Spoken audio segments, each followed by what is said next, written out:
Hey, yo, Wiz.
Hey, yo, Wiz.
Hey, yo, Wiz.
Okay, we should all be good.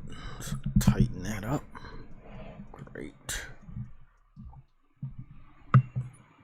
Music is still on a little bit. There we go. Maybe on a little bit more.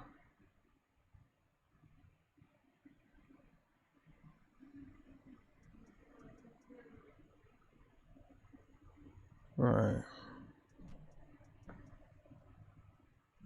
Good. Testing, testing, testing, testing, testing. I'm hoping my voice is good. Mic might be a little bit low today, but not super low. Okay. Good evening, everyone. This is the Sunday show. Get on camera, wherever that is.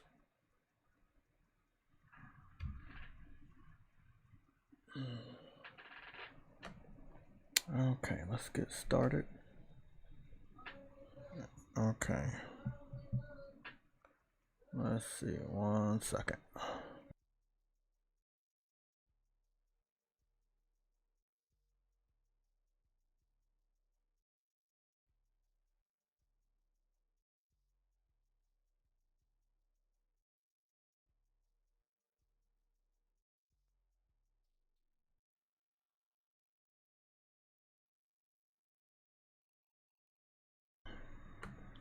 Okay, I'm back.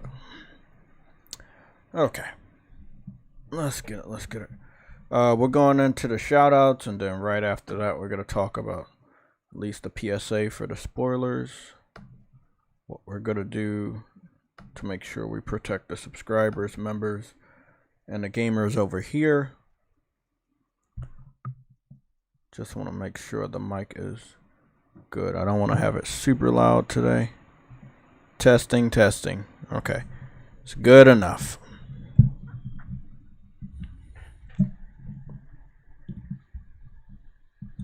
Great.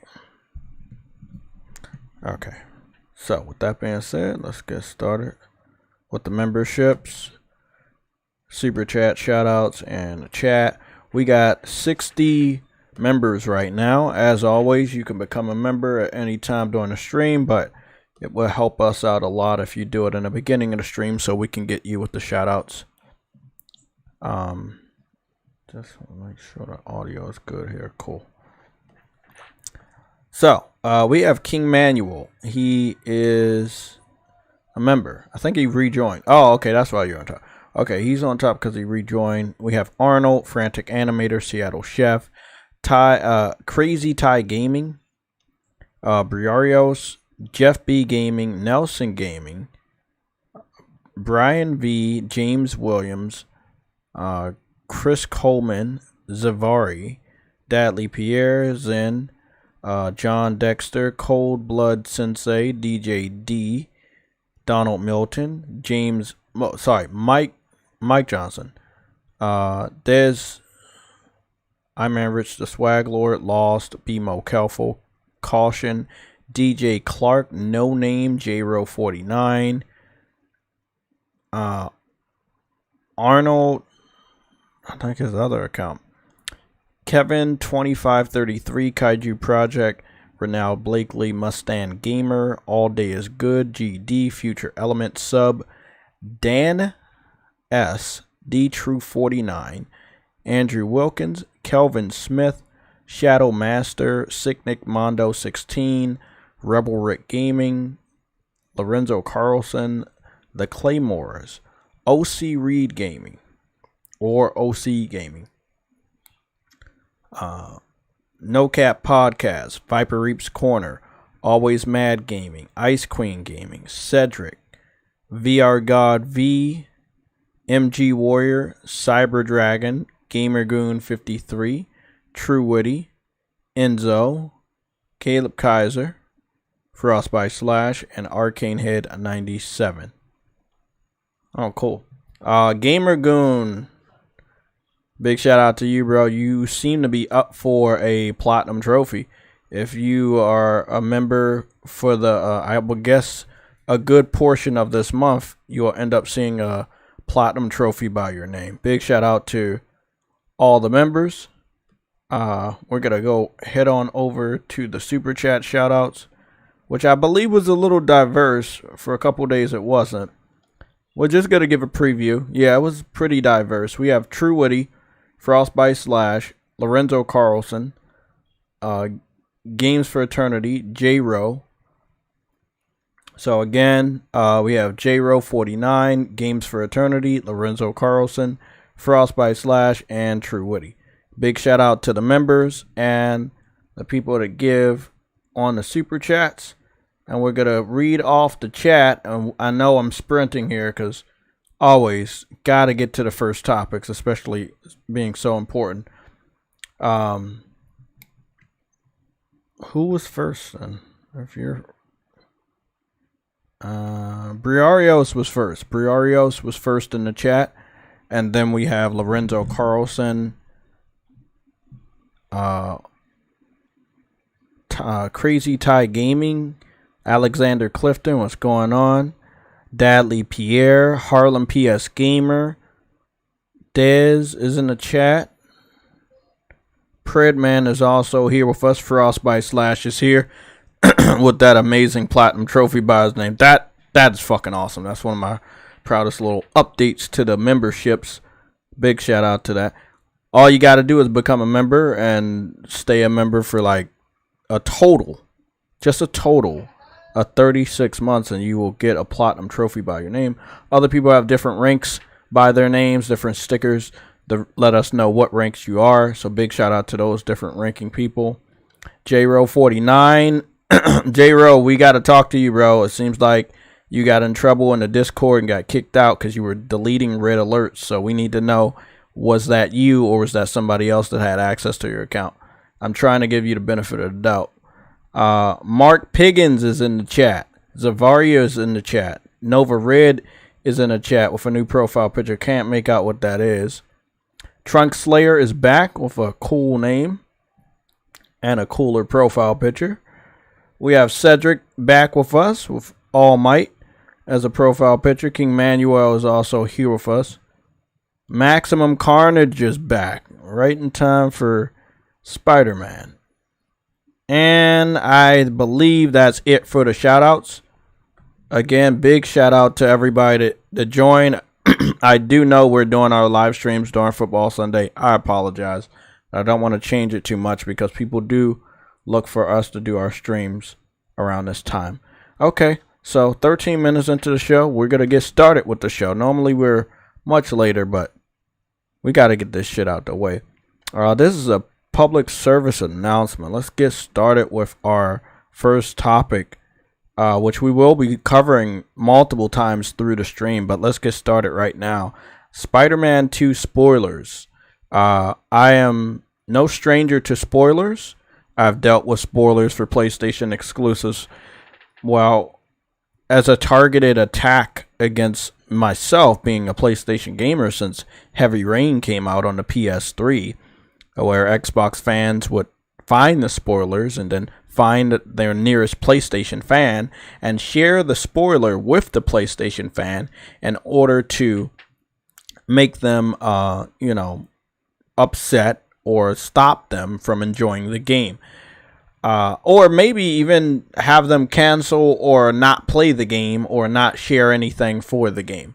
They are on a different level when it comes to the console war, and we have understood that. If that was Heavy Rain, I've dealt with spoilers for God of War Ragnarok. I've dealt with spoilers for Spider-Man 1, Horizon Zero Dawn, Horizon Forbidden West, The Last of Us Part 2. Ghost of Tsushima was also a game that people got spoiled. They spoiled for me as well. And I will say that I started to look at the positive, and it's okay, they're going to give that spoiler. It's going to piss us off. We still need context. I'm still going to enjoy the game. And I did just that. I did also say that they do this to us, but we don't do this to them. I don't think a single PlayStation fan gave two fucks about a Starfield story to go out, run around, and spoil it, because the story didn't make sense from what I'm hearing. So there was really nothing to spoil. With that being said, I can't wait for Spider-Man. It is a day one. I have the digital deluxe pre-ordered, already ready to get downloaded on the 13th of this month. My birthday is on the 18th, and the game comes out on the 20th. So this is a great month for me. I cannot wait to play the game and see all the new things that they've added. Let's talk about it. As far as the chat, I want to know what your thoughts are. We are going to go over the predictions for the Metacritic reviews. The embargo is lifting on the 16th. It's a lot of crazy shit. So if you got the game digital, you get to start downloading it on the 13th. The reviews come out on the 16th. My birthday is the 18th, and the game comes out on the 20th. That week right there, that's going to be a big ass week. Like that's a big week right there for me. There's a lot of stuff to cover. I will say that my schedule this week was a little weird. I don't work on Thursday, but I do work on Tuesday and Wednesday, which means since I'll be at work around 11 o'clock hour, I won't be doing our normal news and updates at that hour. We will be moving that one to 5 o'clock. That'll only be for Tuesdays and Thursdays. If I work that day, we'll move it to 5 o'clock. And then there's another change gonna come because I'm obviously about to be working about 2 fucking jobs. I gotta get this money, man. Bills gotta get paid. You know what it is. So, yeah. So this Tuesday, if you guys don't see the notification at 11 o'clock, it's because I'll be at work, and we'll move that to 5 p.m. Which the community said that was a real good time for you guys. So everybody should be either on the way home or at home, done with school. Maybe you can listen in while you're taking care of the kids or whatever. And then all the news should be posted by that time when I get home. Without that being said, I believe if you... I'm going to try to get some better timing. Where's my fucking what? Where the fuck is my phone? I don't know where my phone is, but I'm going to have to go find that shit. In the meantime, I want everybody to go to the comment section and let me know what your thoughts are on the spoilers. Are you immune to spoilers? Do they affect you in any way, or will you be okay if people spoil? We have a unlocking mechanism for our chat where we open up the chat at 44 likes. We're gonna move that beyond 44 likes and open up the chat starting at 64 likes going forward. The only reason why we're doing that is to protect anybody that may try to swat our streams, boost up the likes so they can get into the chat and continuously spam spoilers. It has happened before. This is why we added these type of precautions, and I guarantee you it will happen again. There are no spoilers that I've seen at this point in time, but starting this right now for this episode of the Sunday Show, we're going to start moving our unlocking of the chat to 64 likes. I'll be right back. I just got to go find out where my phone is.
Okay, back. Motherfucking phone was beside me the whole fucking time.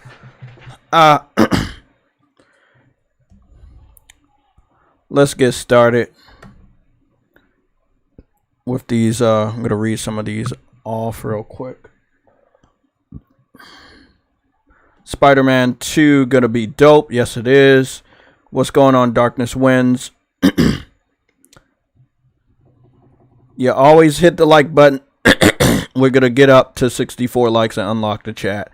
Again, this is just to protect you guys. We know that the people that don't like us don't like, and the people that do fuck with us, they do like. So when we get 64 people that do fuck with us, we open the chat. There's no point in opening the chat for people that don't fuck with us. So it is what it is. We got enough subscribers. We obviously have enough viewers to get the 64 likes. Do not forget to hit the like button. You can hit the like button real quick, 1 second, and then continue with your feedback in the chat. Game Pass phone. I hope not. Prisoner of Azkaban is my least favorite. I don't know, man. I don't know.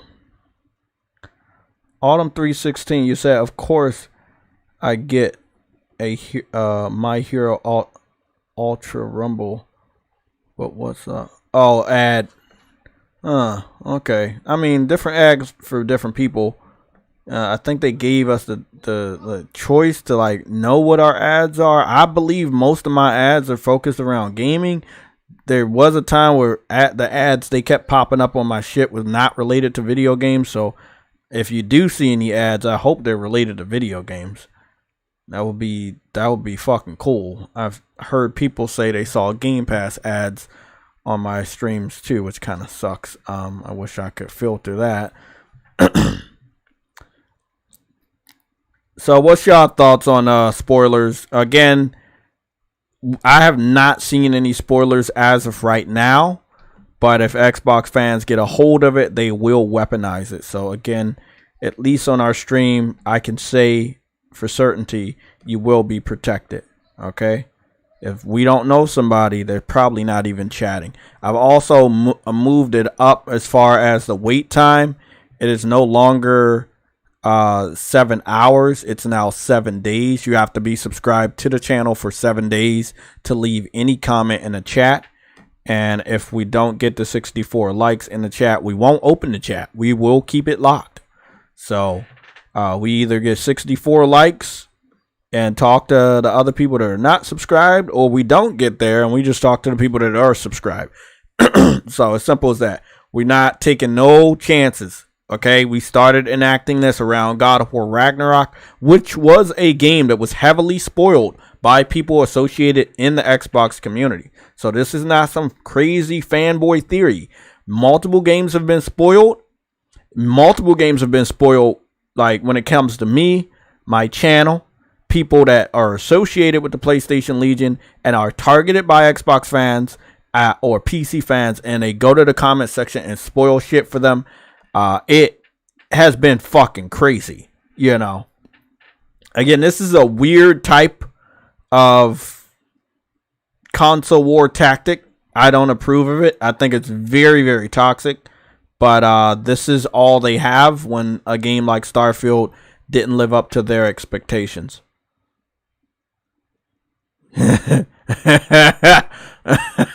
Carnage, you say Forza spoiler, the car explodes at the end of the game. Oh goodness. I need to get back on some animes that I kind of let simmer until they built up, and maybe I can binge them. And that was My Hero Academia and then Demon Slayer. So I need to get on that before it gets too crazy.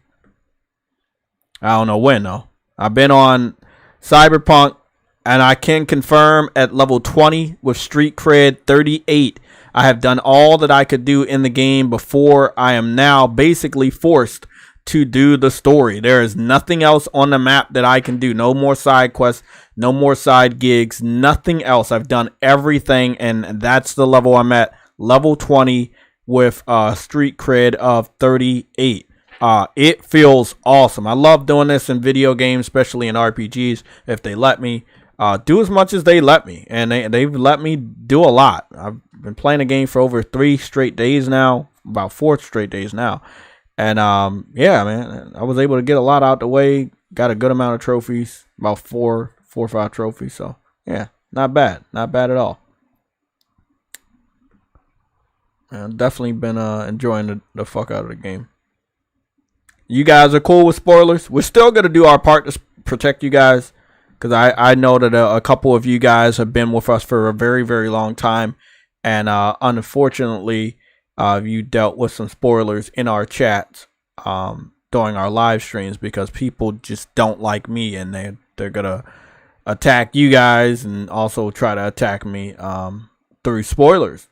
Again, weird thing. I mean, it's not only Xbox fans. I don't actually attract a lot of Xbox fans on my live streams. I kind of attract a lot of PC fans. I think that they see that that's a stupid tactic now. Spoil the game for me that you also want on your platform, or that is also going to your platform. So it is what it is.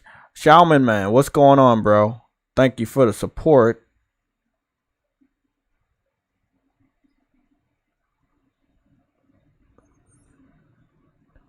Yeah, I know, Chief DeBenny. I know. I can't wait to play the game. I hope to do a day one live stream for Spider-Man 2, but I will have to see what my schedule is for that week. I know the game comes out Friday, and there are I've worked a couple Fridays so far. Yeah. Games you can't spoil as any PlayStation first party. The story is the main selling point. Exactly, and they know this.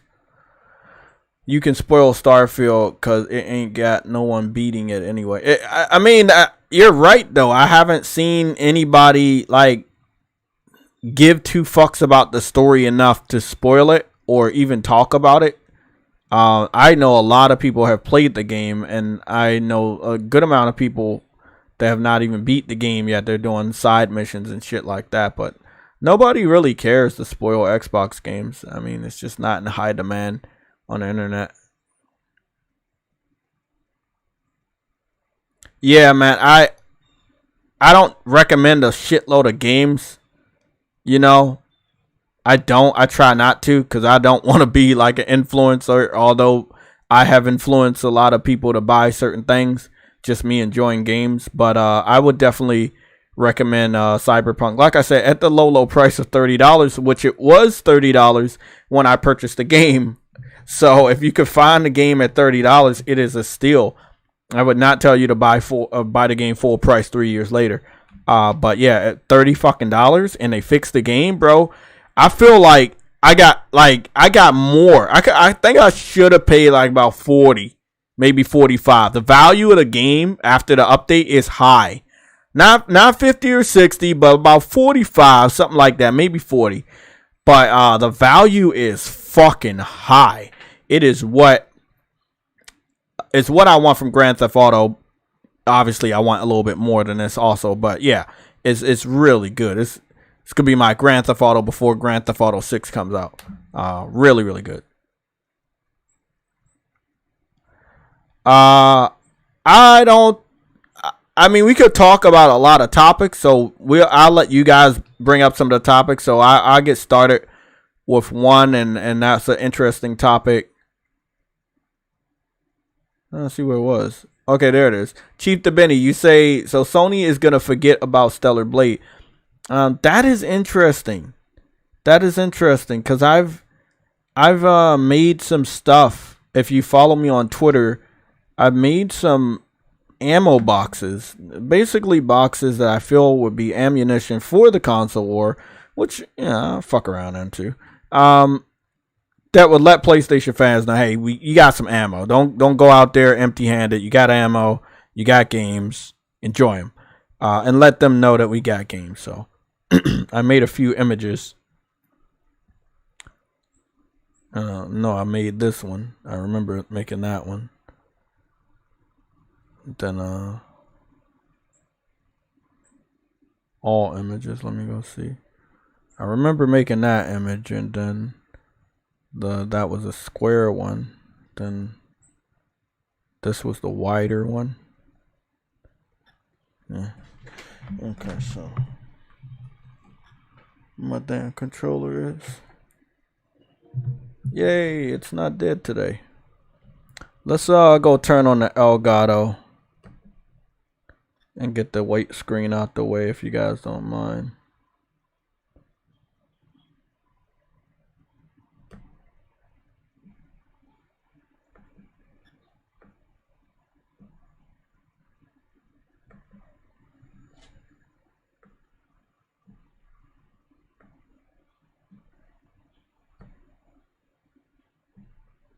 Great, that's phenomenal.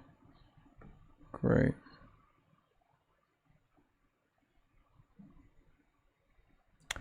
So let me show you what I just added it. Ooh, sorry, I was fucking addicted to the fucking game, bro. I can't put the fucking game down. 43 hours in, 5 trophies later. I'm loving it, and I haven't even started the main story that opens up the map. I am going to start that this evening. So this is what my stats look like. Just playing the game before the story starts opening up. I'm pretty impressed with what I was able to do. There is a lot in the city even before the game really starts to open up. Let's go talk about this topic, and I'll start to read off the other ones. So let's try not to go too fast. So I made 2 ammo boxes. What's going on, True Woody? I made 2 ammo boxes. I hope that's True Woody. Is that True Woody? Let me make sure, because I could have figured it was. Yeah, it was True Woody. I know his microphone sound at this point in time. Yeah. So this was the latest ammo box that I made. I think that, you know, if you're a PlayStation fan, you can use this. Stellar Blade, hopefully next year. Helldivers confirmed for next year. Grand Blue Fantasy Relink confirmed for next year. Rise of the Ronin confirmed for 2024, which is next year. No, I was about to say Spider-Man. Final Fantasy VII Rebirth also confirmed for next year. Concord has a 2024 release date. Many people think it's going to get delayed. I don't know. We don't know yet. They could show off what the gameplay looks like at the Game Awards, which I would expect to happen at this point. FOAMSTARS, the beta is out today. Well, it's out this weekend. I enjoyed what I played, but I don't know how many PlayStation fans will enjoy that type of game. So, but it's there, but I don't think a lot of people gonna rock with that. But I do like what they're doing. I have some gameplay that we'll show and talk about that. But as far as next year, it looks good, right? That was just one ammo box.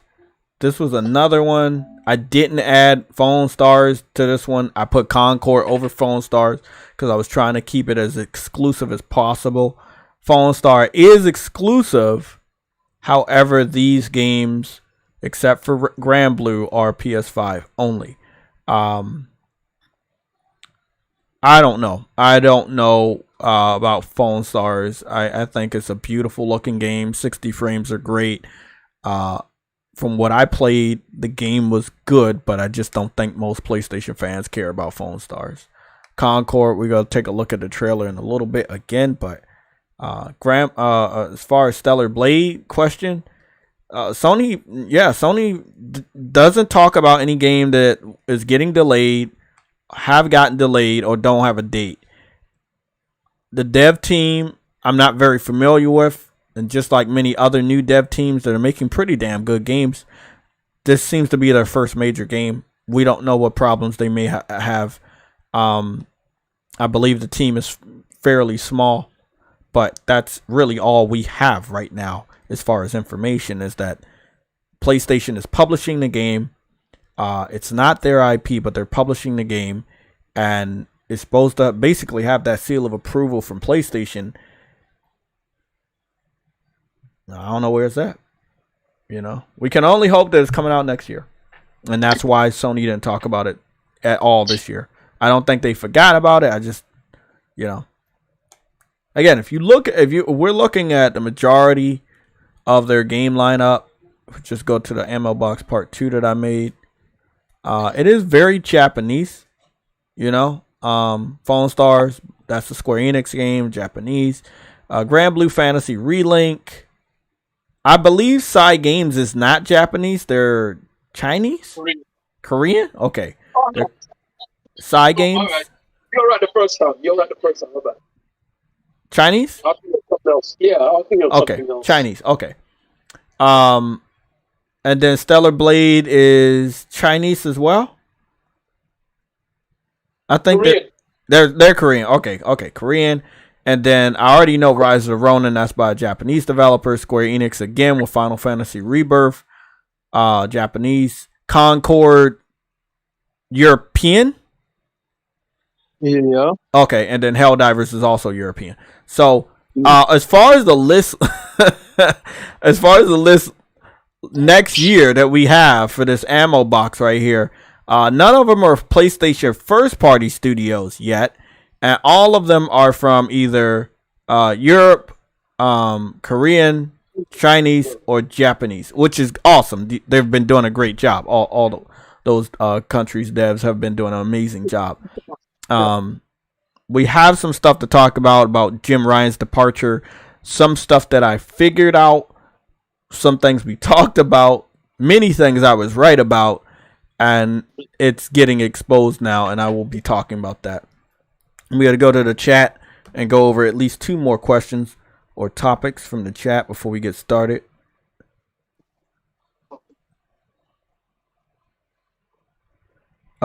Chief DeBenny says Rise of the Ronin is my Ghost 2 until Ghost 2. Good. I mean, yeah. I have some opinions about Assassin's Creed Red, aka Assassin's Creed Ghost of Tsushima, but I do want to wait until we finally see gameplay. Assassin's Creed Ghost of Tsushima, goddamn. I mean, it is though. It's like Assassin's. Well, I could say Assassin's Creed Japan, but yeah, you know. Let me see. We don't know what they're trying to do yet. Yeah, Fallen Stars, just another Destruction All Stars. Fallen Stars, just another Destruction All Stars. Damn, but to be you're not wrong. But both of those games had promise. Both of them were good in the gameplay department and what they were doing. I had a lot of fun with Destruction All Stars, and I think, like I said, the graphics and frame rates were fucking awesome. Attention to detail was fucking awesome, but ultimately, again, you are going to need more. You're going to need more. You know, the crossover events are really popular to get more eyes on your game, and Destruction All Stars had no crossover events with any other popular character. You know what's funny though, Jay? I don't think both them, Sony nor Square Enix, understands that. That's what's funny about it. As of right now, yes. As of right now, they only have characters they created for the game. That's why I think these Sony freaking things are gonna fail, because they don't realize that you do need to actually do more than just make a game that is online. Like, you got to do more than just that. You can't just do it and just like, oh, I'll put DLC down on like a couple of years and so whatever. Like, no, you got to do more than just. I don't know, bro. Like, you got to do more. You can't just sit there and just let think the money just gonna pile up just on its own. Mm-hmm. I did return back to Edge Runners. And I ended up on episode 6. That's all? Well, from when I stopped watching it months ago. And I think I know why I stopped watching it, because one of the big guy went cyber psycho and killed his girl. And it's just like, fuck, everybody's gonna die, and I hate it, bro. But I'm gonna push through it, bro. I got 4 more episodes. Trust me, I think you're misguided. It's not that. It's just when you're connected to those characters and you know you like the anime enough, you're hoping for a second season. If those characters die, most likely on animes like this, they don't get a second season. No, it's not going to get a second season. It was only meant for one season. I know. What I'm saying is I want there to be a second season. I like the universe. I want more. So even though they made it that way, it doesn't stop the fact from me being a fan of it, and I want more. You can talk to any anime fan of an anime that is really, really good in the first season, and there may be a scenario where everybody dies, or there may be a scenario where it just doesn't get published again for a second season, and people want more. So that's all I'm saying. I want more. Even if they all die. And I already know from the way this anime was set up that if they all die, this will be the type of anime that doesn't come back. However, it would be nice for it to come back and for it to be based on a whole different cast of characters, which is possible because the city is big and there's a lot of crazy shit in the city. But like you said, they're not going to do that, because the whole point of this anime was more so as an advertisement push to remind you that Cyberpunk still exists and the universe and story is great. And that is great. That is awesome. But I don't like marketing ploys like that, because it fucks with their emotions. By the way, They did put the anime's Yeah, I know. clothing and hardware in the game. So Yeah, so I'll be checking that out once I get past the story part and open up the game. But I think I'll do another break, and I got food over here, so I need to eat that. Okay, everybody. Any more topics from the chat? Anybody else have anything you want to bring up before we dive into the other topics? Oh, running out of hot sauce. I mean, these motherfuckers are small anyway. Look at this. Running out of that good old Game Pass hot sauce right there. Good old Game Pass hot sauce. Doesn't get spicier than having a system that has no games. Uh-oh. It's not good. I'm sure Woody would know about that, wouldn't you? Nope. Yeah, you do. I remember what you said yesterday. You said you put some Game Pass cards in an air fryer. Made some Game Pass pancakes. They turned the chocolate chip cookie. That sounds good.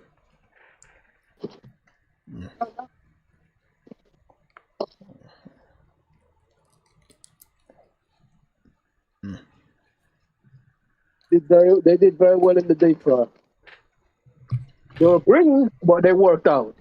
My next purchase right there. About to have a whole fucking kitchen in this room, bro, for real. Got a refrigerator, got a microwave, get an air fryer. I'm good. Someone else hopped in? I don't know. I didn't hear anything. No, I said, I'm telling you, someone else hopped in. Oh, Batman. That kind of makes sense. Sneaking in here, just like he sneaks out. Oh. That's Game Pass. Man, Game Pass. Hope you burn a few taste buds after you get done eating. I hope not. I hope so. I eat the taste buds when I eat that sweet What? Spider-Man cake later Oh, on. God. I'm gonna have 2 Spider-Man cakes. Oh yeah. Got that What Uncle Ben icing? God damn, what is wrong with this guy? I saw some funny shit about Spider-Man. All I'm gonna say, I saw some funny ass shit. Just know that. Okay, we're all good. Is it funny in Game Pass?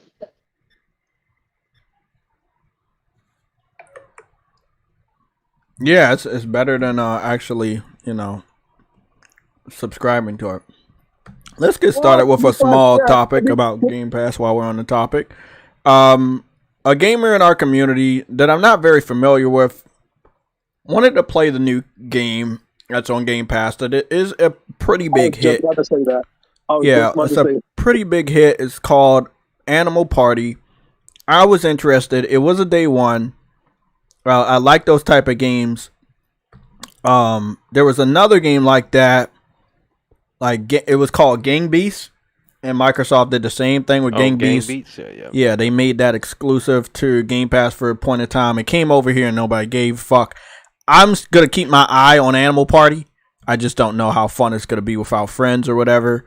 But right now it's a hot topic, and I just wanted to put some gameplay up so you guys can see what I'm talking about. Long story short, the kid probably saw the game on the dashboard, asked the father for the game or download the game because, you got animals, they look cute and cuddly, So the daughter wants to play the game. They allow you to download the game, and then right before playing it, they tell you can't play it in the game because you don't have the specific version of Game Pass. And I was like, wow, that's fucked up. PlayStation has never let me download a PlayStation Plus game just to let me know that I needed PlayStation Plus. That's crazy to me. That's like, what the fuck?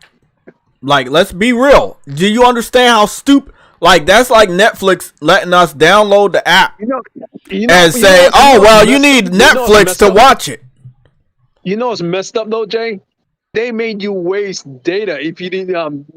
They made you waste data just to download a game, knowing that they know you can't play it with the with the version of Game Pass that you have. That's what's messed up about it. Oh, okay. I think I might have got the name wrong. It's called Party Animals, not Animal Party. Recreate Studio presents.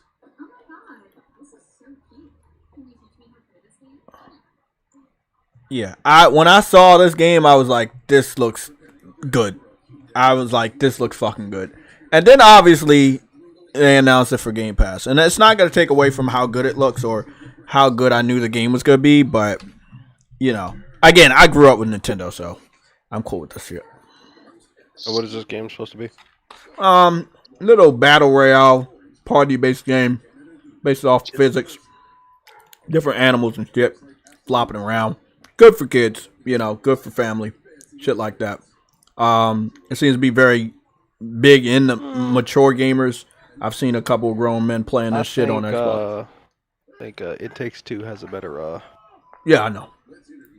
better family-oriented gameplay. I agree.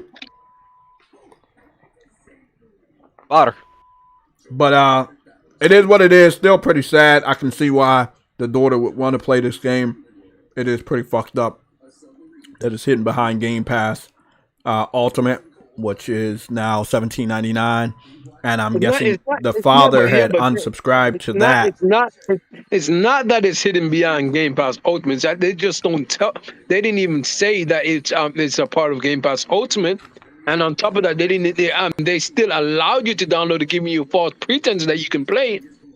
And then what made you waste data? What if you only have a certain amount of data a month? That's why I said it's hidden. It was hidden for the child because the child didn't know.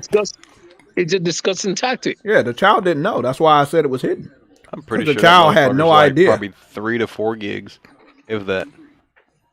For this game, yeah. Even so, it's still scumming because they can be doing that for any amount of the game. Well, that costs you more. The thing is,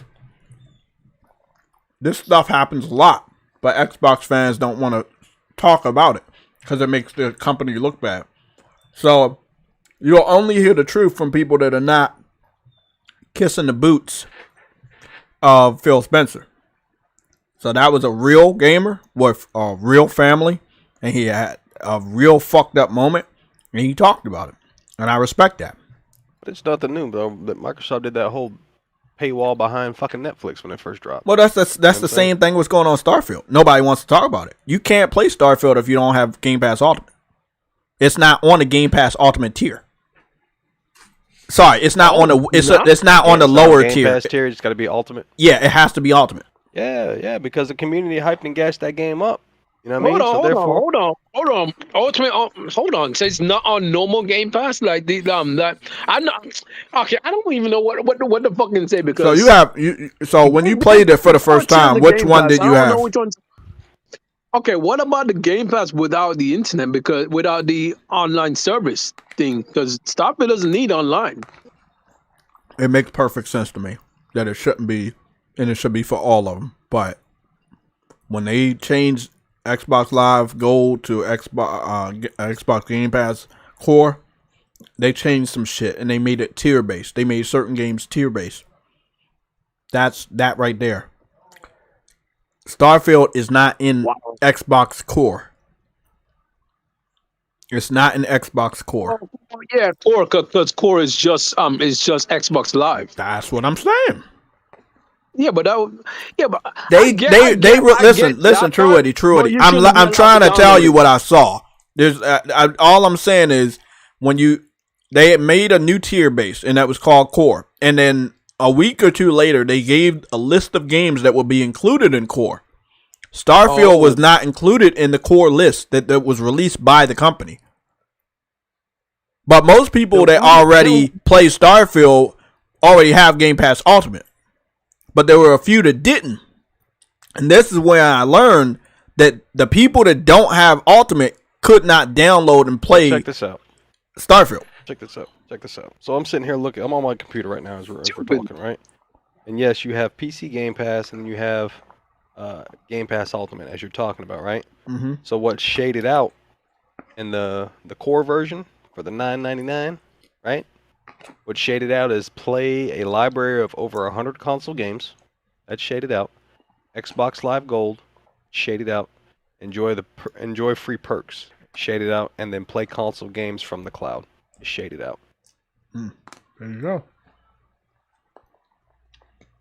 But if you want everything across the board, $16.99 a month. Yeah. Next year to easily jump to 20. It's only $3 away.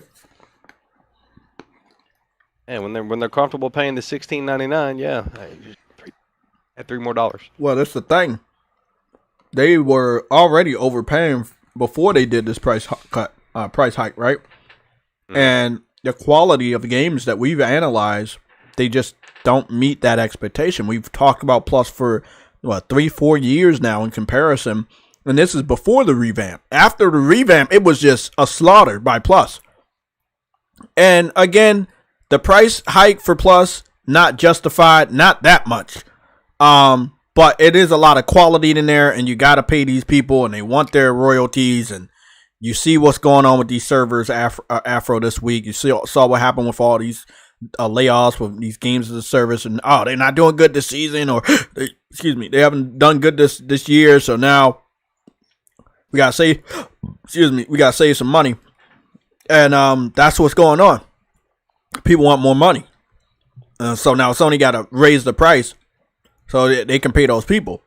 Game Pass with Microsoft, they had a fixed contract of putting it on there, and that they couldn't go higher. Now, if some of those people go higher, you know what happens. Microsoft says, well, I'm not going to pay it. You can take it off the store. Because at that point in time, they did the job. And the job was, you advertise the Game Pass is good enough to put your big game on here. You can take away whenever the fuck you want. We're not going to pay extra for it. And that's why so many games leave Game Pass compared to Plus. They already tricked you into subscribing. They already tricked you into getting a new console. Chief to Benny with the $1.99 super chat. You said, can you post the PS5?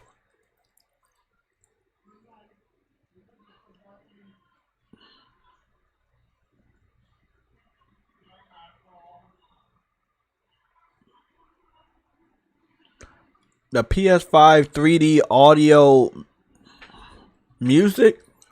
I don't know what music you're talking about, Chief Dibini.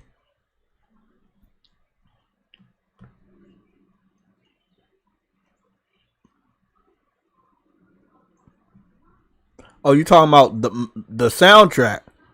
Yeah, I'm not doing that. Nah, that's exclusive to the PlayStation Legion. We use that over here. But yeah. We got too many people in our community to take shit and don't give credit. I'm sorry, we can't do that. Again, big shout out to Wizard for making that for us. But you can definitely hit Wizard up. He'll be hanging out in the music section of our Discord. So if you want him to make a version of this or whatever, you can hit him up. But yeah, we not sharing this with the rest of the community because people be on some weird shit. I can't tell you how many times people are checking stories and shit we've talked about and ran with that shit. So I don't even post. Sometimes I don't even post topics, because people be trying to take that shit and don't give no credit. I can see if you take that shit and give credit, but got motherfuckers not doing that shit. Long story short, not a good thing. Again, it's probably a story that people forget about by the end of tomorrow, but it is making its rounds on Twitter, and it is a big deal, and it's got a lot of retweets and a lot of comments on that. It's, again, your daughter wants to play a game that's made for kids, and she can't play the game because you have to pay more money for a service you don't truly believe in. Ah, man. Yeah, you can't make this shit up. Let's talk a little bit about Jim Ryan's departure. I know we're moving fast, but don't worry, we'll be moving backwards and sideways and all shit like that. So I had a thought that Jim Ryan was being forced out in a way, and then interview came out, and it was saying that, okay, he wasn't forced out, you know, it was like he wasn't getting forced out. It was, you know, he didn't like to travel. It was time for him to retire after 30 years. I think that's proper for 30 years, you know, in his business. But there's some other information that came out that makes me believe that what I said was actually true. So it says, report, PlayStation Studios was concerned about the approach of the former manager at Sony. According to Bloomberg Network sources, PlayStation Studios, which had spent many years building its legacy with narrative games, was feeling uncomfortable and concerned about Jim Ryan's approach to service games. Now, one of the things we know about the service games is that it will be on PC day and date. Second of all, service games as of right now are not very successful, and I think all PlayStation fans could agree that they don't fuck with that. Don't release some dumbass service games that we didn't ask for, because we're not going to be there to support it, and you're going to lose money. So the Sony higher ups saw what he was doing, did not like it, and he randomly retires. I'm feeling something right. I'm feeling a little bit of you know, boot. This seems like your boy JayTech might have been onto some shit last week. So if you've said that I was lying, you may want to apologize. If you don't, that's cool. I remember faces and names. I feel there was some form of booting going on right there. I believe he's gonna be perfectly fine. I believe he definitely was gonna always retire, but it seems like, and it's very possible, it happens all the time, you were forced to retire. Not fired, but you were just forced to retire. I mean, look at the state of games as a service. Epic Games. They're all dying quickly. Yeah, right Epic now. Games just fired almost 900 people in relation to nobody playing Fortnite anymore. Kids are getting older. They want to go to other types of games. And a lot of these kids now have parents that play games. So their parents are more educated and are trying their hardest to get them away from Fortnite type of games and are successful. Well, now the kids are leaving Fortnite. So what's going on next? Oh, okay, well, Fortnite's losing money. They have to fire almost 900 people, and then they're doing a price increase for V-Bucks. Yeah, fuck that. Now, to my knowledge, is it up? Is the price increase available right now? I don't know. I haven't checked it yet. I know that Afro normally gets on there. Afro, is the price increase there? Afro, I know you normally play Fortnite at least once a day.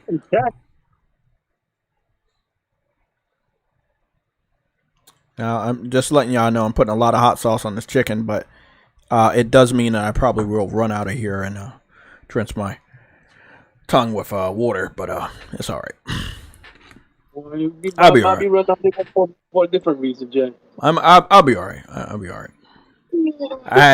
I had 2 detox teas so I could get all the Game Pass out of my system. So I just want to let y'all know that. It's called I Have Games Detox. Look it up. Oh, please let me. Hey. It is what it is. Let's go take a look at the V-Bucks. Well, as of right now, the V-Bucks are still the same price. You get 1,000 V-Bucks for $7.99. I'm guessing that's gonna go to 10, and then you get 2,800 for 5. You get for 2,800 for $19.99. I'm guessing all of that'll be going up. I don't know if any of these will go up, but I think all of this gonna go up. Maybe this will be $25. Probably those won't go up, but the character skins will go up. They said V-Bucks. Okay. They said V-Bucks. So I would assume the V-Bucks go up. And the cost of the character skins, it don't even matter because you need V-Bucks to buy it. And you need a specific amount. So they are probably, again, 1,000 V-Bucks. They are up that to 10. over 2,000 V-Bucks, they probably upped that to $25. And I mean, they could 5,000 V-Bucks, they could easily up that to 35, and then the 13 V-Bucks, I don't know if they want to add that to 85. But they have to make their money back. They fired a lot of people, and there's not enough kids on here to sustain what Fortnite has become. Yeah, but if there's not a lot of kids and the show as hell, the grown ass niggas ain't gonna pay that because of what they did to the. Well, to I Fortnite. talked to Afro. I had a thought, and I think it would definitely get a lot more people on Fortnite if you add a first person mode to the game. If you add a first person mode to the game, I believe that you would easily be able to. That would just feel like Call of Duty or PUBG. Well, that kind of makes sense. It doesn't matter what it feels like. It means it's a feature that people want. First person view, people would definitely come back to Fortnite, and if they come back, they would probably spend money. I didn't know they had the wrestlers on here, the female wrestlers on here. That's pretty cool. Yeah.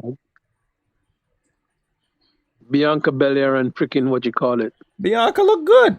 They did pretty good. They kept the tattoos. Her muscle physique is good. Backside is all right. They still probably toned it down, but yeah, they did pretty damn good. Definitely looks like her. Hair long as shit. Sure, she got a lot of alternate outfits. Wow, she got like multiple alternate outfits. Crazy. Okay. I mean, at this point in time, when I come to Fortnite, I do more window shopping than actually buying anything. You know? Yeah, that's what I do. But you know, you got Nike on Fortnite, you got Jordan, you got LeBron. These people have to get paid, bro. But that's why they don't always pop up in the store. You see what I'm saying? You don't gotta pay them for licensing, but sometimes they do. You know, it's weird, but they gotta make money off of all of this stuff, and they gotta keep making a shitload of money so they can do better and they can keep it around and keep the servers up and get bigger contracts. But Fortnite is a relic of the past, and I wish it would go the fuck away, but it hasn't. This guy named Pie Man. Pie Man is here. I don't see the point of this. Like, these characters just look so stupid, bro. I'm like, that guy looks a little like you, man. Pie Man. Yeah, like a fucking You're an pie. idiot, Jay.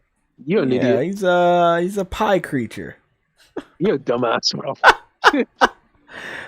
This seems like some shit that they would make after listening to one of our fucking podcasts, like Pie Man. Make a guy that's a fucking pie, and he's also a man too. Like, make that a possibility. I feel like they obviously lost a lot of their ideas, and that's why they have to continuously partner up. Because how many of these random characters can you create? And I've always said I hated this style. I hated this style. I was like, no, bring. Oh, let me see.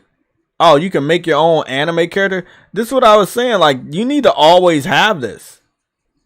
You need to always have this. Like,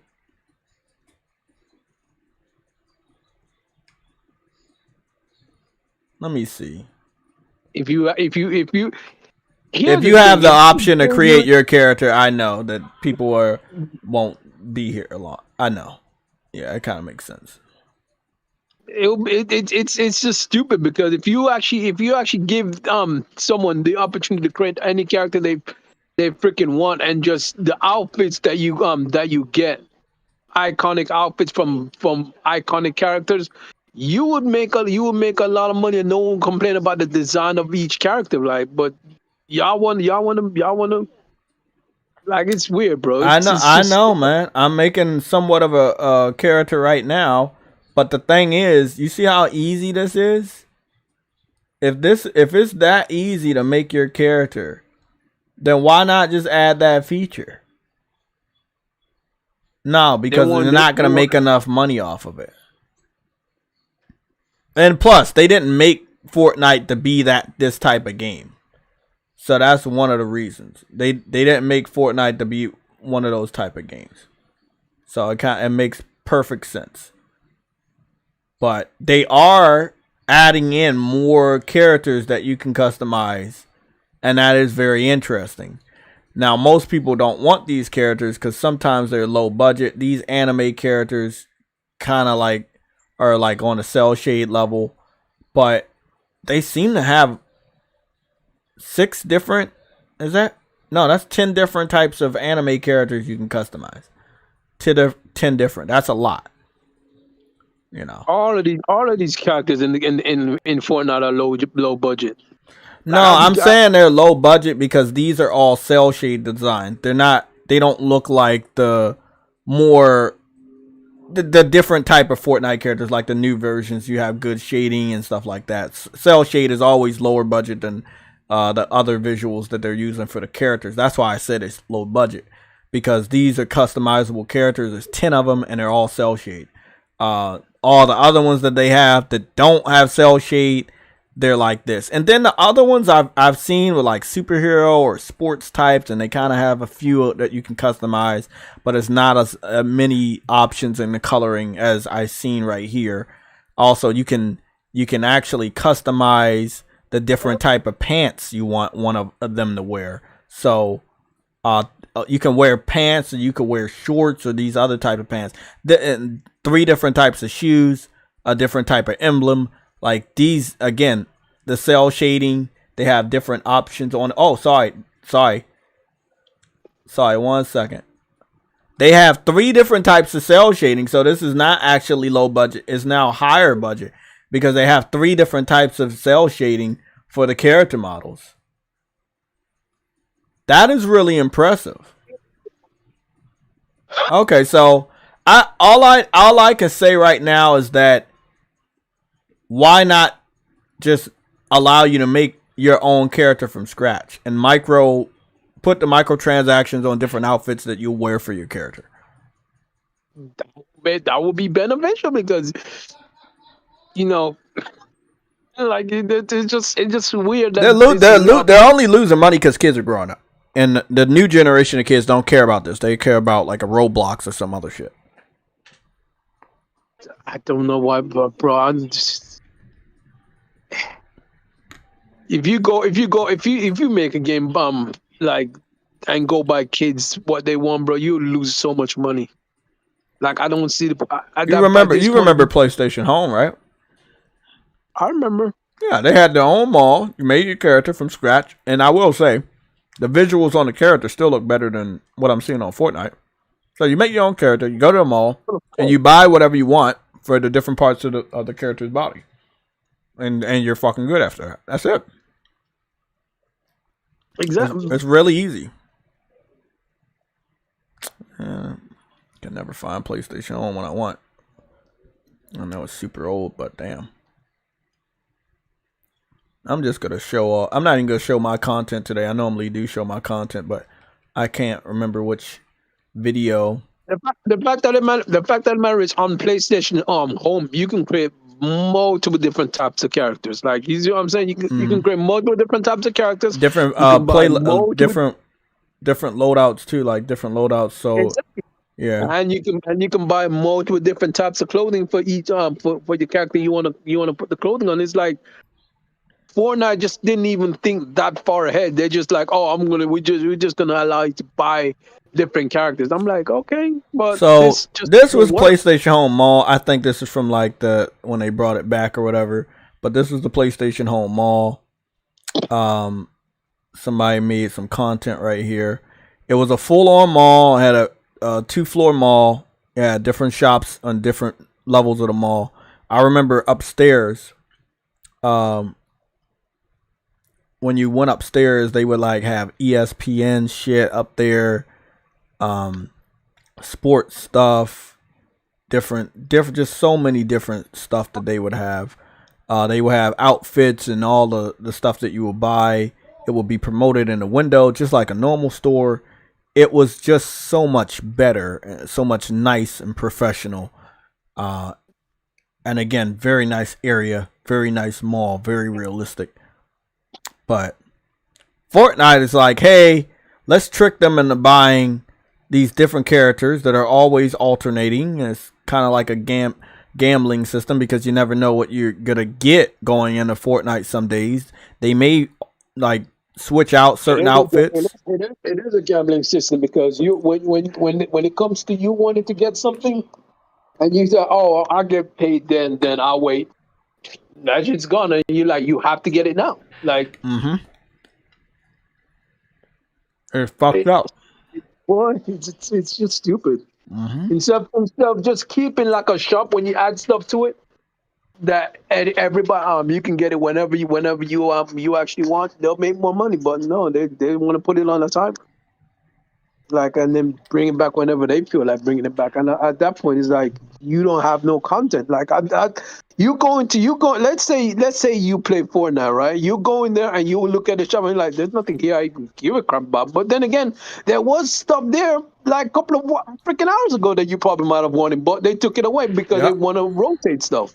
So I'm like, bro, okay, I'll come here. I don't see anything I want. Nigga, what do I? What about this? What if they just bring out a store?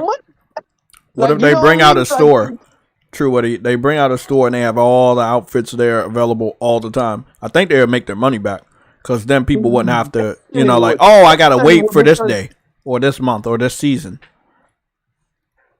Definitely would. Just say what season this was from and blah blah blah. You can go back and buy those stuff. Where, like, it's just stupid that they just take stuff away and bring it back whenever they feel like. And I'm like, that doesn't make any sense because if you come to the store today and you don't see nothing you want, but as I said a few hours ago when the thing didn't rotate, there's something that was there that you wanted, and then now you don't have no reason to put any money into the game because nigga, nothing there you like, but stuff was there a few hours ago that you like. You see what I'm saying? So now that the stuff that you want is gone, then there's no point in you spending money. So that's why they're gonna lose money. They're gonna keep losing money because they keep taking stuff away that people might have wanted, and now they're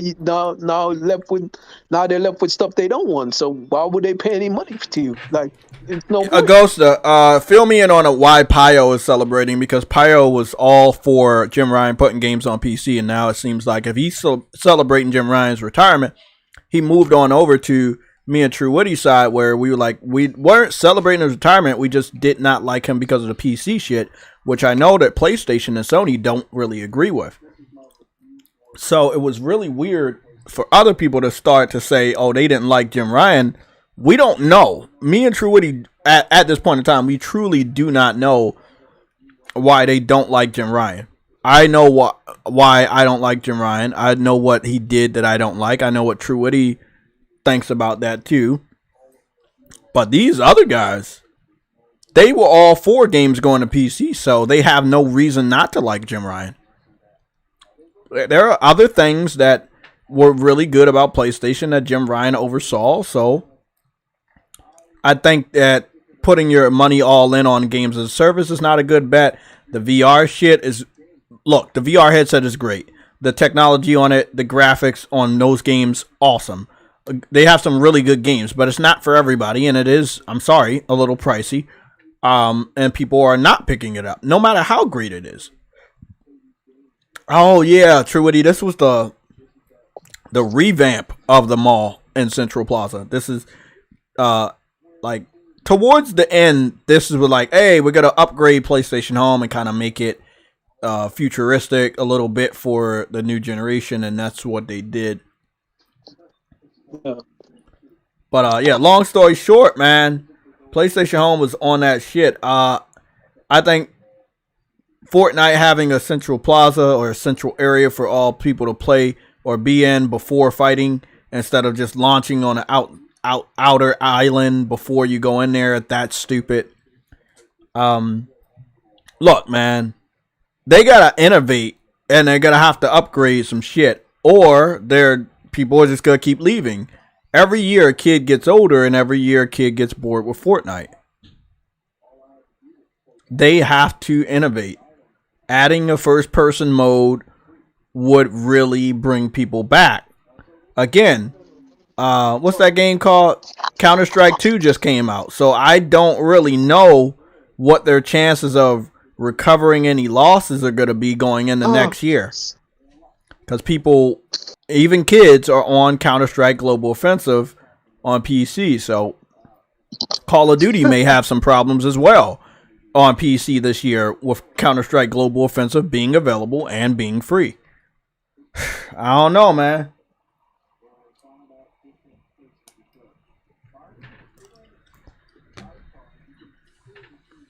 I know a lot of people in the chat been against that shit.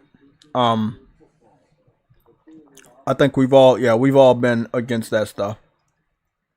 PlayStation, I'm gonna be honest, PlayStation Home was so big that there were areas that I had never visited because it was just so many areas they had in this shit. Advertisements was crazy. They had like you see Borderlands 2 being advertised. One of the PlayStation headsets at the time was being advertised. They made their money off of that until they didn't. Until certain people kind of outgrew it. Until people didn't get on there that much. And then they started losing money. And then it was a liability. And then, then they got rid of it. So, nothing lasts forever. And nothing is always going to be popular. So, again, unless you innovate. And even if, let's say PlayStation Home innovated. They added games and they added trophy support. And they added the ability to launch games from inside home. They did a great job. They gave you pets. You could have pets. You could have bikes, motorcycles. You could drive cars eventually. There were so many things you could do. They had a hairstylist barber shop on the second floor where you can go there and get different hairstyles for your character. When I talked to True Witty about just let you make a character on Fortnite and then you can micromanage everything else that you may want for your character. This was the best idea, and I don't think I've seen a single fucking person be able to execute it this way without being scummy or predatory with the pricing. They have very reasonable prices on PlayStation Home, and that's why they made so much money. They didn't like, $20 for a haircut. No, $4.99. What are we talking about? What Home was doing with its, I don't want to call it microtransactions because it didn't have a currency, but what they were doing with like, hey, here you go. Here's a character. You make the character and you buy this, and this. Versus Fortnite, nah, you're not making a character. Just buy the skin. If the skin not available, then just stay on our network until maybe it's available.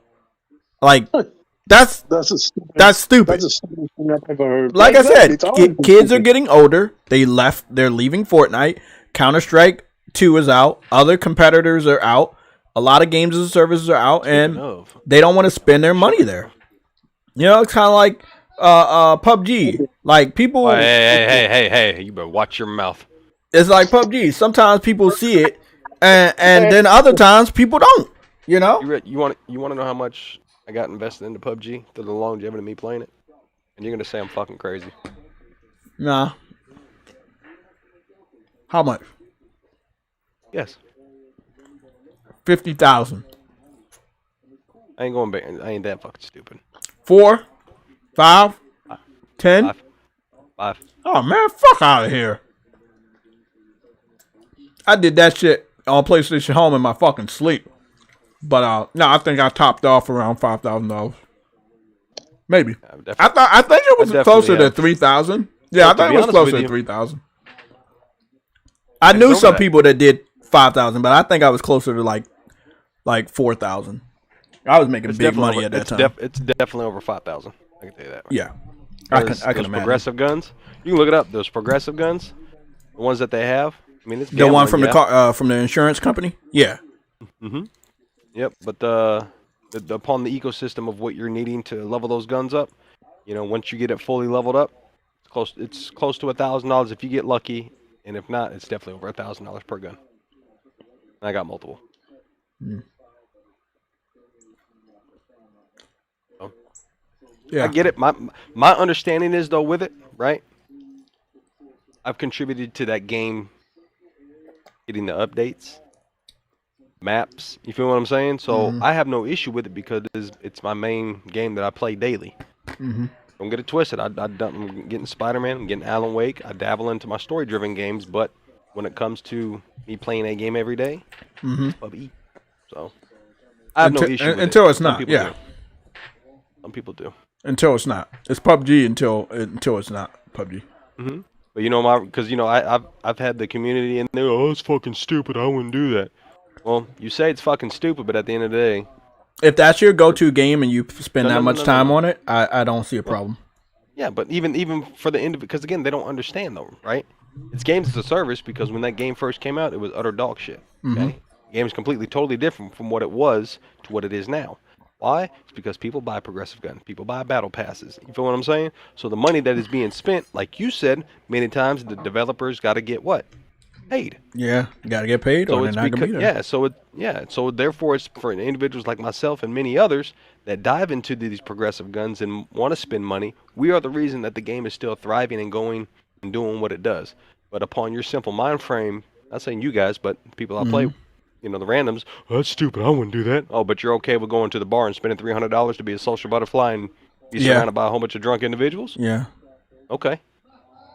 Like, make it make sense. I think about that shit all the time. I was like, man, I could have been one of those type of dudes, but I was like, that shit's expensive. I've done it a few times. Go out to bars, you know, go out on dates and shit. I was like, man, you come out of pocket maybe $100, maybe even $200, depending on what you're doing that night. Easy. Shit, fucking hotels and shit, man. I'm telling you, bro. Me and my wife spent over $1,000 within 2 days in New York, and that's just for transportation, one night for hotel, and food. Damn, one night. Jay, Damn. Jay, What's up? I went drinking. We spent over $150 drinking one night, bro. Like, that's one night. That's just one night. What are you gonna do? Just 150 fuck up your liver? drinking. Fuck up your liver and brain cells for that fucking night for $150? Shit. Yep. Give me a fucking 3 games off of that fuck. Give me 4 games off of that. Shit, I might get 6 games if I can catch it on a deal. You know what I'm saying? Like, god damn. I'm not saying don't go out there and live your life. Fuck that. I'm definitely not saying that. Memories are matter. They trust me, they do. But you know, if you're doing that shit every weekend, like I could never be that person that's like, hey, let me yeah, it's been a hard day at work. I'm gonna go to the bar every fucking Friday because I worked hard. I'm like, nah, not every fucking Friday. Fucking yourself up. You know what I'm talking about. Afro. Oh, yeah. Trust me, bro. I've worked at restaurants. Nah, you don't, man. You want to go where everyone knows your name. Oh, cheers. Oh, come on. Let's go. I actually love that comedy, though. Oh, shit. Nah, but I'm serious, man. Like every fucking... I knew a guy at one of my jobs, and he would, like, oh, it's a hard day at work, and, you know, we didn't work weekends. Like, ah, man, I'm getting fucked up. I was there for about almost 10 years. That was a government job. All I know is that he was getting fucked up. You know, he was really, that shit was fucking him up. But I'm just saying, like, you could have been spending your money on anything else. It's cool a couple of times, but not fucking Friday. Everybody has their vice, bro. You know Yeah. what I'm saying? Everybody has their hobby that they want to spend money on. I mean- Whether it's somebody going fishing, golfing, you know what I'm saying, paintballing. You can't knock the next man for wanting to spend their money however they want to spend. I don't pocket watch. That's one thing I don't do. I don't care what you spend your money on. Yeah, you can't. But it's to the fact, you know, I just find it baffling when I hear people say, that's fucking stupid. Well, get the fuck off my game, then, motherfucker, since it's stupid. Yeah, that's great.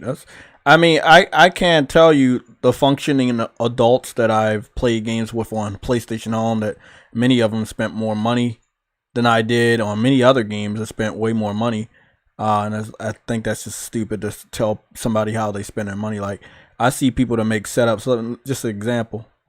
This one dude made this setup right here. Look at this setup. You got beautiful setup.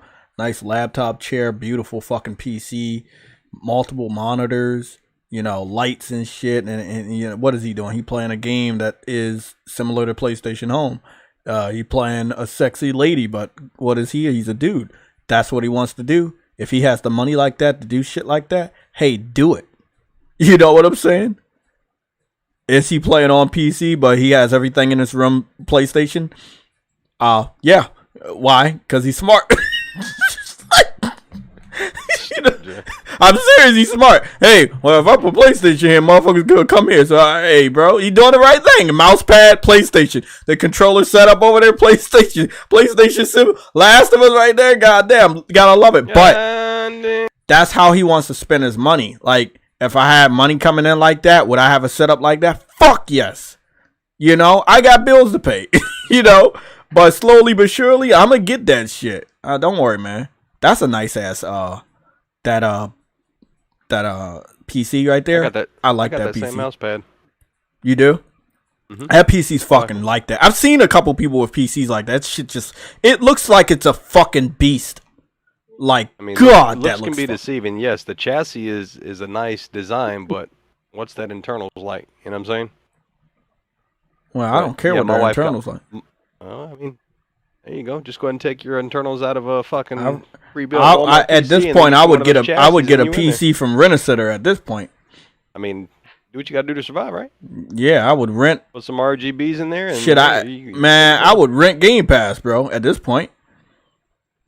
Hey, yeah, do what you got to do to survive. Nah, you fucking. But yeah, long story short, Jim Ryan going all in on games as a service doesn't. I mean, it's not like. And then the Sony overlords were like, "Hey, yeah, bro, we got insider information that's not the move going forward. You're gonna lose a lot of money on that." And he retires randomly.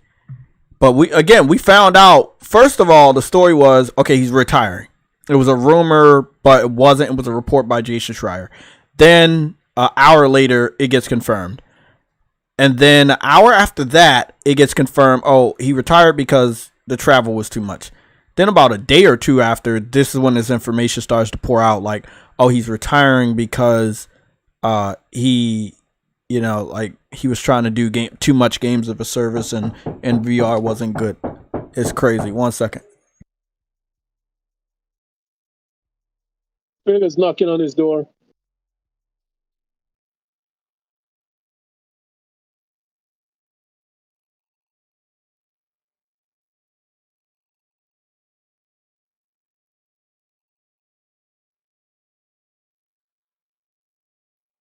You getting into over there, True Witty? Huh? What you getting into? Right now, I'm just trying to see if I can get through freaking what you call it, Starfield, and then I'm going straight on to Cyberpunk and then Spider-Man after You got when it comes the out. for Starfield. You get the S or the S What? or the X or the S. What Xbox you playing on? Neither. Oh, PC. Yeah. At least it's 60.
Game Pass is back.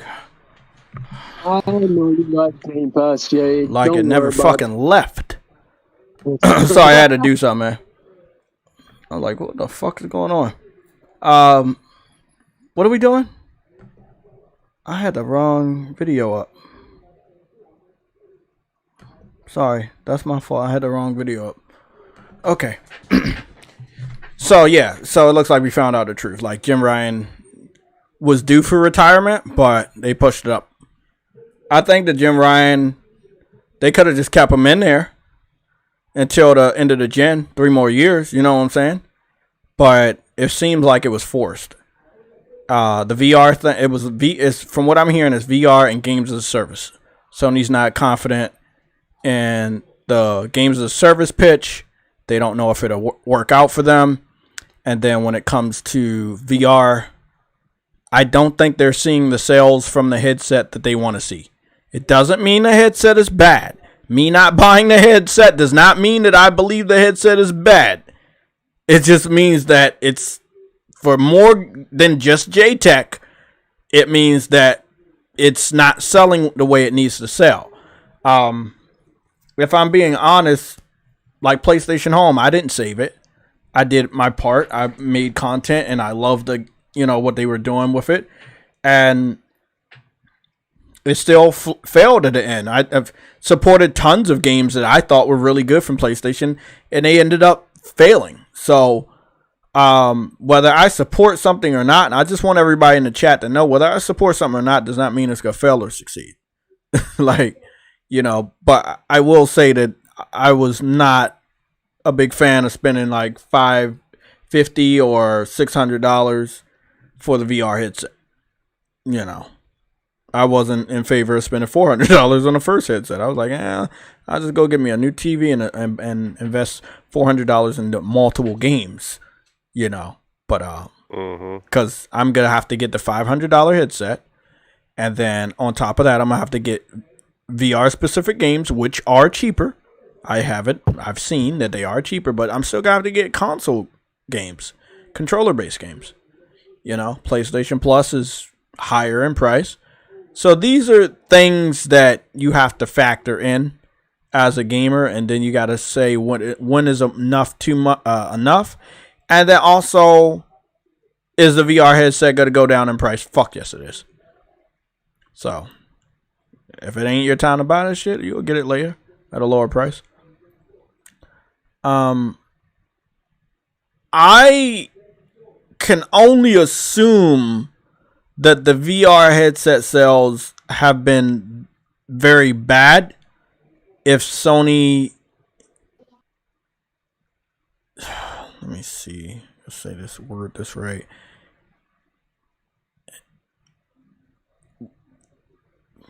Oh man, I can't say this.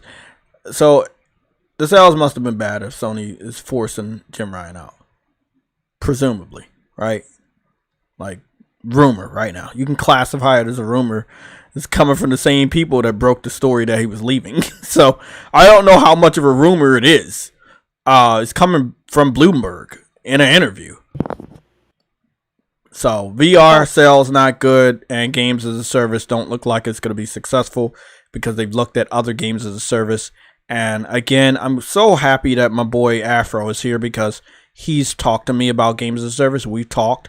We've seen so many servers get shut down. We've seen games as a service studios let go a handful of developers. This is, we've seen this all through the year. We've seen games as a service games get canceled that are already out. We don't want this for PlayStation Studios. Exactly. We don't want this. And I'm happy that the Sony bosses don't want this. They're like, nah, this is not us, bro. We went this route with the PS3. We paid horribly.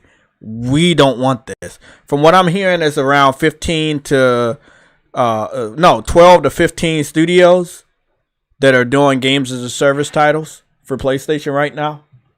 And some of which are PlayStation studios themselves. I guess I can understand why Sony started to panic. And like, hey, we good. You did great. It's time to retire. We gotta have somebody else take over. We're not prepared to lose that amount of money when we need to be making acquisitions and shit like that. So the new guy that's coming in seems like he wants to make those acquisitions happen. J-Ro, bro, what happened on Discord? You need to let me know, man. They kick you out because you were deleting posts. Now, I know you have multiple what's-names. We need to find out if it was you or if it was somebody that was pretending to be you, because we definitely want to be sure we know who's who and what did what and why it happened.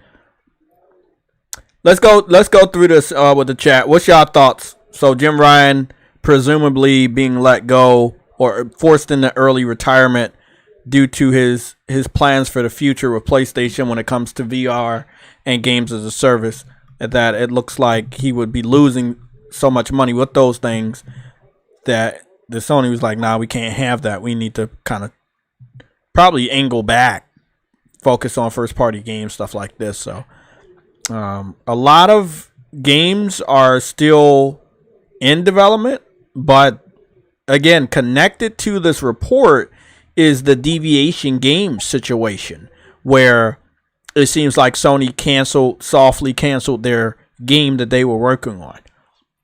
And a game like The Last of Us Part 2 Factions still hasn't came out yet.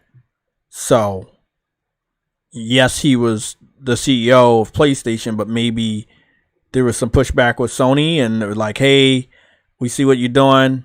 Thank you, but this isn't going to make us more money. It's going to lose us more money, and we need to focus on acquisitions and shit like that. Chat, what's y'all thoughts?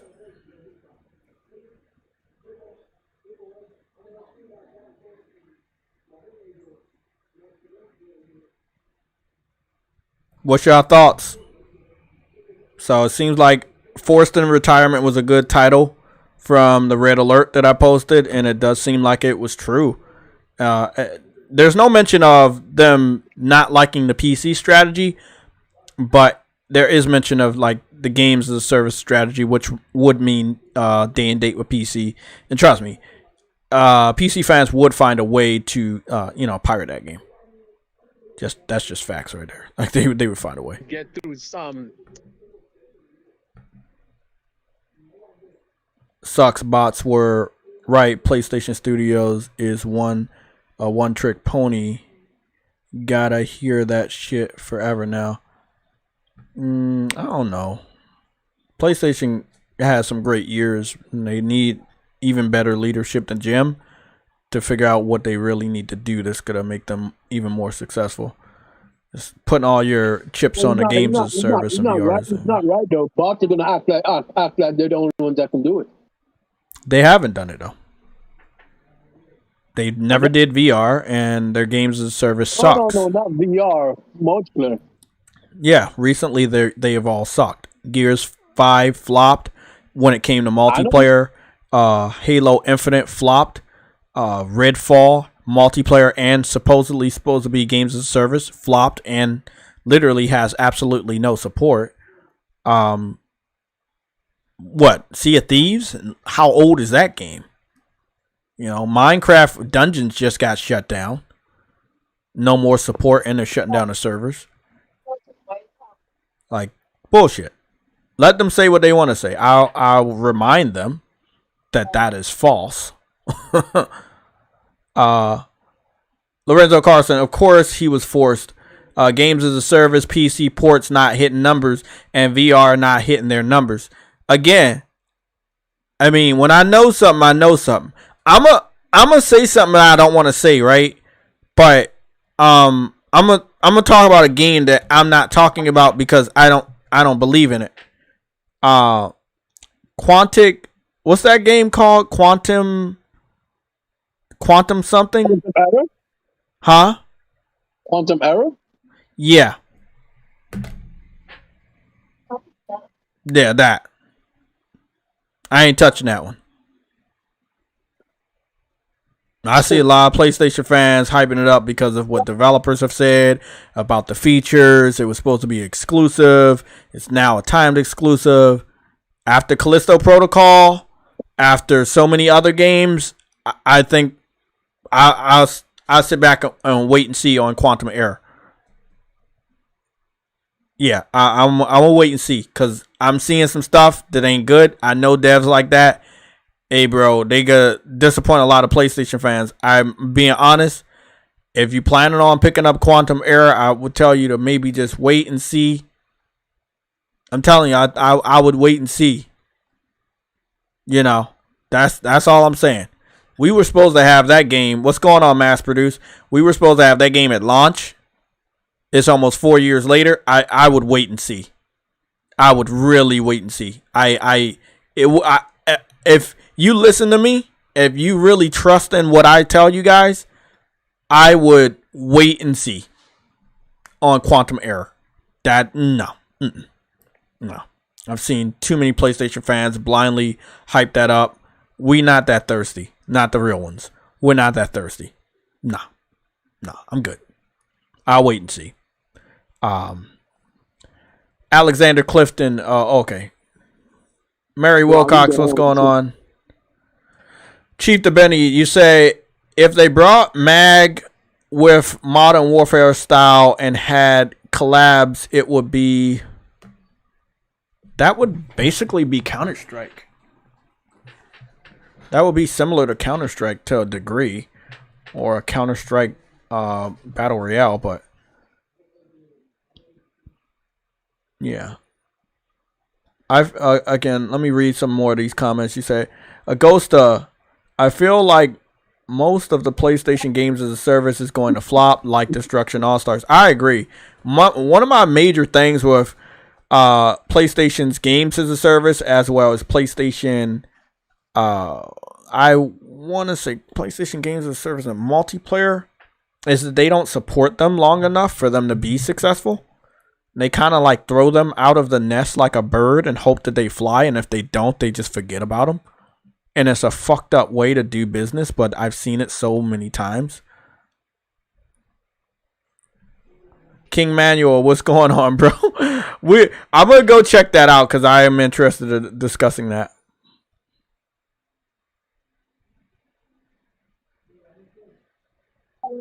Agosta, it's called a quantum error, but yeah, I think quantum error is if you're a PlayStation dude, you're planning on hyping that up because of some sort of exclusivity, don't do it.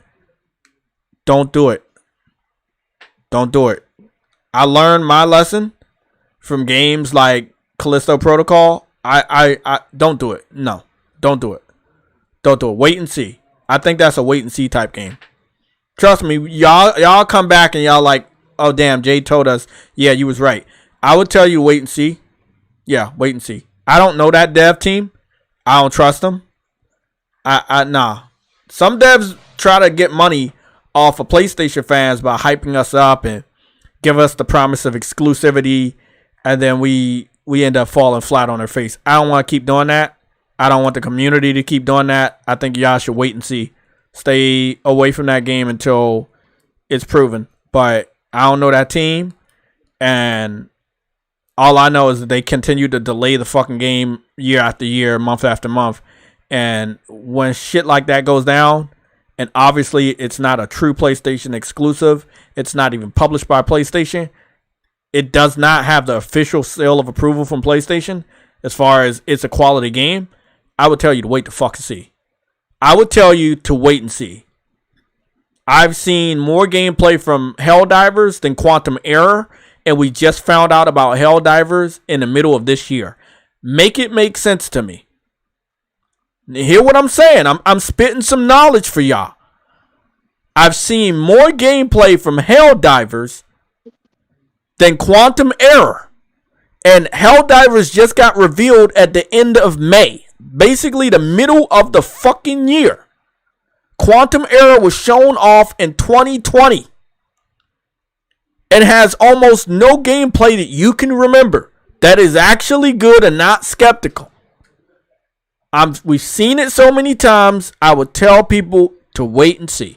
I'm just letting y'all know. I've seen people on Twitter that are PlayStation dudes hyping it up as some sort of exclusive, and this is after the developer confirmed it's going to Xbox, even though the Xbox version is getting delayed because they said they couldn't do certain things. I'm telling y'all, I think it's a wait and see. I'm telling y'all, I think it's a wait and see, man. So if you still go out and get that game, I can't help you, but I'm telling you, I think it would be best to save your money and wait and see. That's it. That's my PSA for Quantum Error. I don't normally do that, but I've gotten fed up with myself for not doing this enough and then seeing a lot of PlayStation dudes fall flat on their face. I'm gonna speak up. I've been right about a lot of this stuff. I think it's a wait and see. So y'all can thank me later. I think it's a wait and see. We've seen this tactic before. I've seen this strategy before by developers we don't know about. Wait and see. Wait and see. True, Eddie? Yeah. Yeah. What's your thoughts on Quantum Error? and not so many words. I'm not actually that Yeah. interested. So. Yeah. Yeah, I know. I had absolutely no. Once they delayed it the first time, I was like, it didn't even matter. It didn't even matter. I was like, yeah. And then it kept getting delayed. I was like, oh, I know where this is going. I already knew where that situation was going. How'd you know? Let's call it a high level of gaming intuition that I've developed over, I would say, a nice cool 25 years of gaming.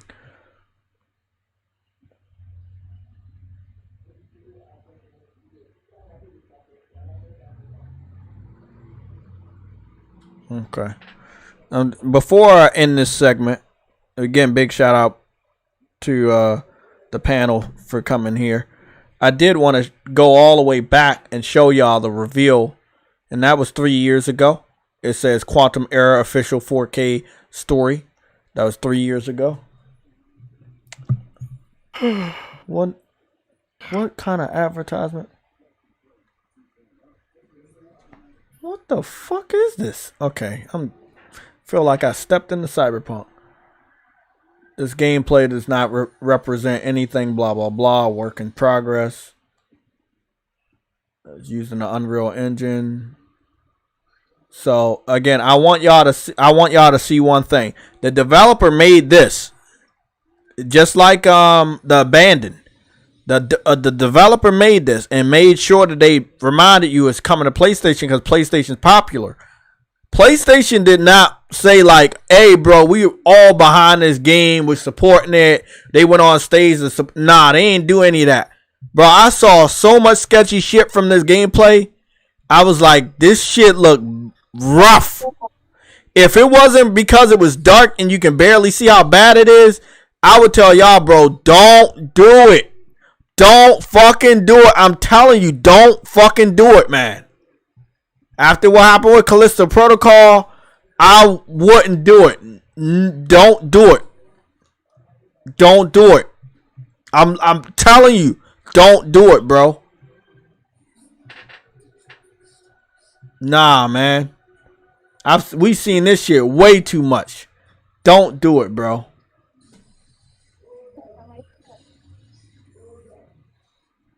I can't tell you how many cash grabs we had because devs try to hype up the game as some sort of a PlayStation exclusive. Like, don't do it, bro.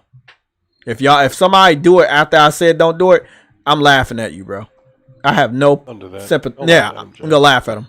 Oh, fuck out of here. Fucking here. What? Okay. So that was the first trailer, and then they tried to hype it up. That was 3 years ago.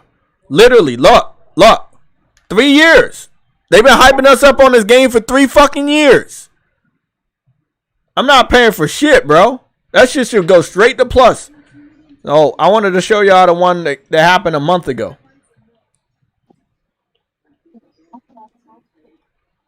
Oh, they bringing back Pet Cemetery? Great. So this is the new trailer, and this is supposedly after they were using the Unreal Engine 5, but it's still some real sketchy shit going on. Now they only show like all of this hype shit. Unreal Engine is a beautiful engine, we already know, so it's gonna make your game look better than it already is. But that does not guarantee the success of the game. That does not mean the game will be the best game you've ever played. I know a cash grab when I see it. I know when shit like this goes down. When they made the game multiplat because they didn't have hype from PlayStation fans, and then PlayStation fans got mad, then they tried to like, oh yeah, well don't worry, y'all gonna get it earlier. Oh, Xbox is bad, we can't do certain things. Don't worry, just buy our game. We could give it to you early. Nah. Bring it out at the same time. Whoever buys it, buys it. But I'm telling y'all, this shit's sketchy, bro. This shit's sketchy. This shit is sketchy. This is sketchier than fucking PUBG, bro, on launch day. is sketchy. Keep on, Jay. What happened? Keep on. I didn't even know you was here, bro. Keep on, buddy.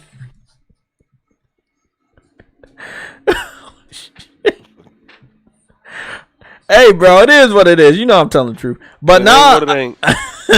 I mean, Dreams. hey, fuck you, bitch. I mean, speaking of dreams, I've seen, like, I know how easy it is to do games like this. Make your game dark. It makes the visuals stand out. And then it tricks people into believe the game looks better than it really is. Look, I know the shit, bro.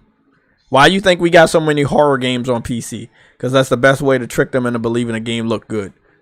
Shroud that shit in darkness. Everything looks better in dark when you can't fucking see it. You know what I'm saying? Got a riddle for you. Oh, fuck. I see what I see. To me, darkness is clear as daylight. What am I? You're a light-skinned Batman that didn't buy the fucking suit yet, but, you know. Nope. I'm a Series S. Oh, that's disgusting. What? This dude called him. So, they've been doing all this. Hey, let me show you what the game looked like in darkness with good shadows, and then like kind of like show you the story and shit like that. So this is the part right here where you can see right there. You see the real graphics of the game? Y'all see the real graphics of the game? You see the real face of the game?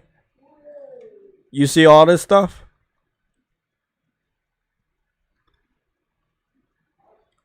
You see this? That ain't good. That ain't good, bro. I'm gonna let y'all know. If I talk to people to get hyped up because a game is dark or it looks good when it's raining, and that's all the game has going for it, I'm very disappointed in you as a gamer, especially when we have veteran gamers, myself, you know, and Afro will let you know, hey, bro, don't do it, man, and then y'all do it anyway.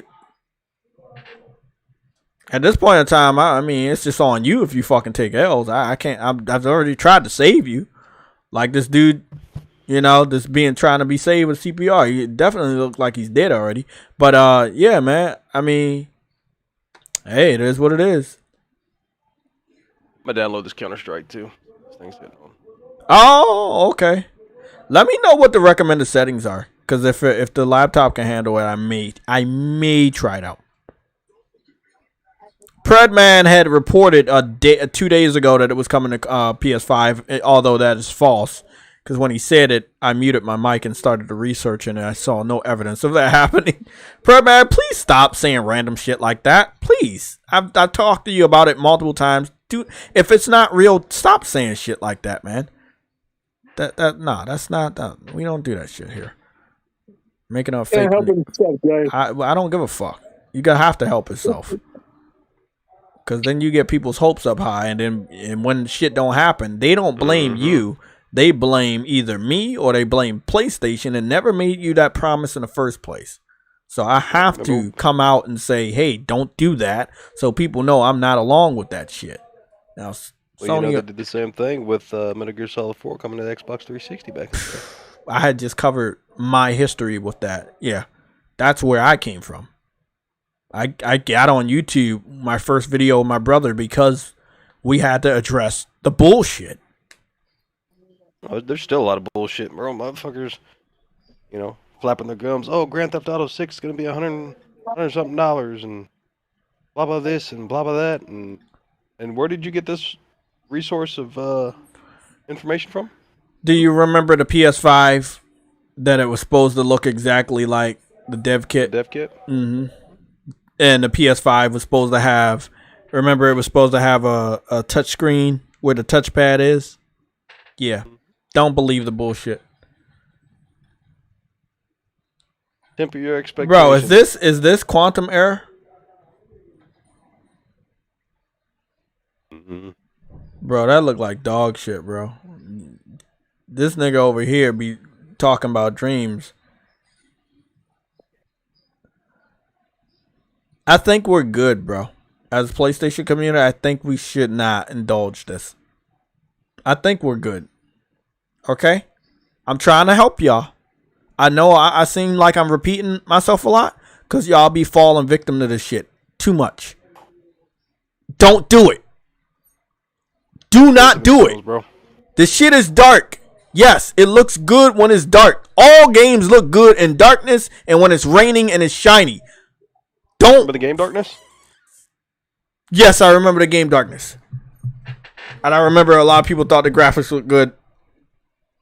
And the graphics were good, but it was mostly because it was dark. I'm telling y'all, don't fucking do it.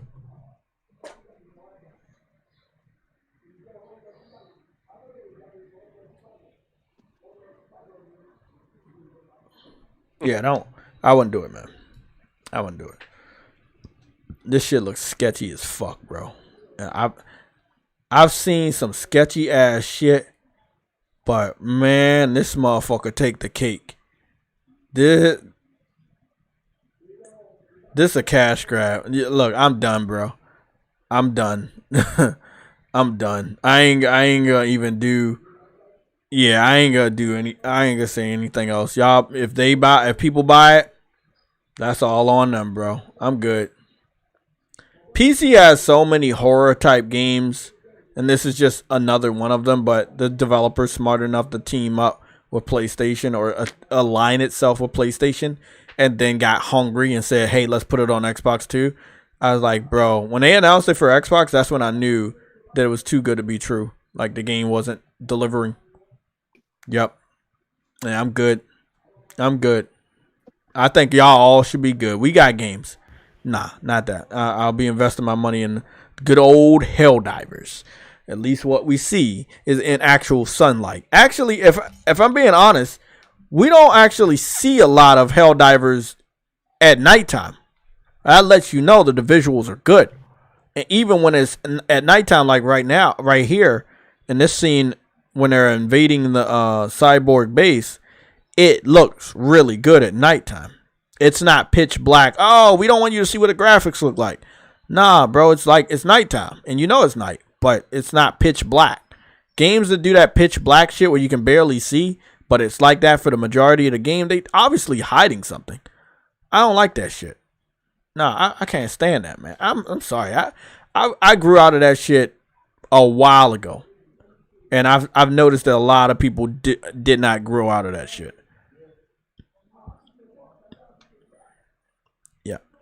Yeah, I'm sorry for the segment. I didn't even want to make a segment that long, but yeah, we're not doing that. Let's have some fun. Our next segment is the Metacritic prediction for Spider-Man. I just want to have it on file. We covered it on the news and updates or the red alerts, I believe, but I want to have another one on file. So we'll talk about this long enough so we can make it a timestamp. True Woody, I'm gonna go back with my 84. I said 86, but I'm gonna go back to 84 and as high as a 88. So that's what I'm gonna go with for Spider-Man. So what is everybody's prediction for Spider-Man on Metacritic? We're doing a Metacritic Spider-Man 2 prediction right now.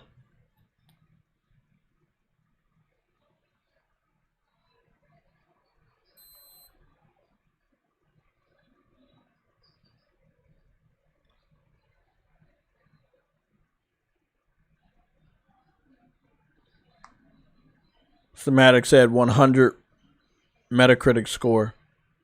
It may actually deserve it, but realistically, it will never get that. I would love for Spider-Man to hit 100, but knowing that a lot of journalists on Metacritic can't be trusted, ones we never see except for big games, you just know. You just know. Predman, 70 out of 100.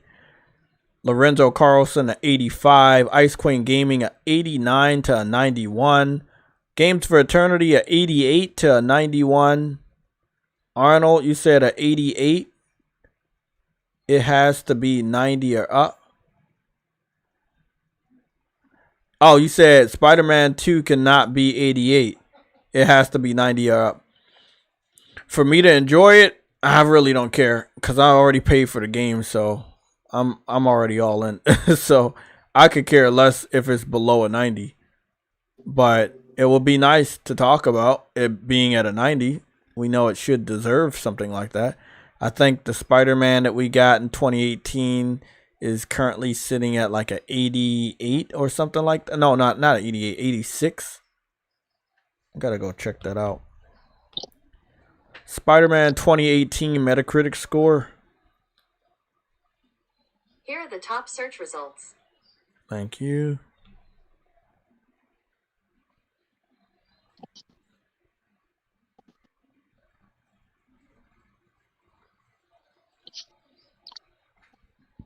$87. So realistically, it needs to be higher than Spider-Man 2018, which would need to be at 88 or higher. 88, 89, 90. I mean, if it could get 3 points higher than 2018, that would be great. That means it will be at a 90. I don't see a problem with that. I don't see a problem with it being a 90, knowing that Insomniac had worked fucking hard to do so. But again, realistically, will journalists try to get payback for what happened with Starfield? The chance of that happening, very fucking high.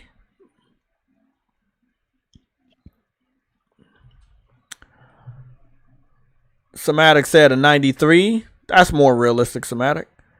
Cedric said a 89. Yeah. So this is what we got right now. Spider-Man 2018 is at an 87. So let's change our prediction. So I'll say I'll change my prediction from an 84 to 87 all the way up to 89. So Spider-Man will either be at 87 or 89. Huh? My prediction is 89, 90. 89 to 90? I think that's realistic. I mean, 3 points higher than the original. I think that's doable. I mean, you're going off what that was already built. You feel what I'm saying? Yeah. Spider, what the fuck are you eating, man? I can hear it. No. Nah, bro, you eating something, bro? No. Why it sound like you're eating a sandwich or something? You eating a sandwich? Toast? You know what? Are you eating a toast sandwich? God damn it. Are you eating toast for real? Close. What are you eating? Grilled cheese? Toast Crunch cereal bar. Fuck. I was close. Said toast. I said toast. So it is what it is. Son of a bitch. It is what it is. Let's go just check this out real quick. So this is what we're checking out, and these are some predictions, and we're gonna zoom into them, and then we can overanalyze. Cut you off, Jay. Mm-hmm. The minimum Windows 10, 4 hardware CPU threads, Intel Core i5 750 or higher. I got i7, so I should be good. Video card must be 1 gigabyte more than should be. DirectX X11 compatible with support of shader model 5.0. DirectX Vision 11 or version 11. Sorry. How do I find out if my laptop has DirectX? Google it. Put your model number.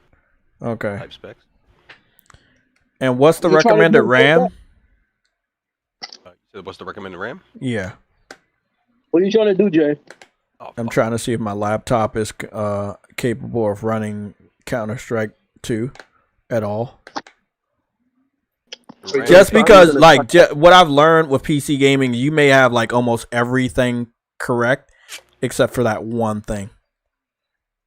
And it was, like, one game, like, I was able to run everything except for my RAM was low. You hear me? What you say? 8 gigs. 8 gigs RAM. 8 gigs of RAM? Yeah, my RAM's low. That's exactly what it is.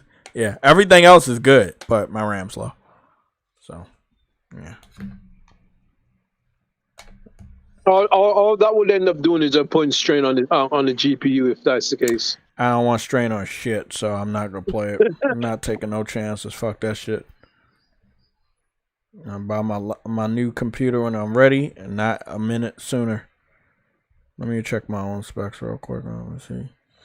4 gigabytes. Oh no, never mind. I got 8 gigabytes of DDR4 RAM. Never mind. Sorry, my fault.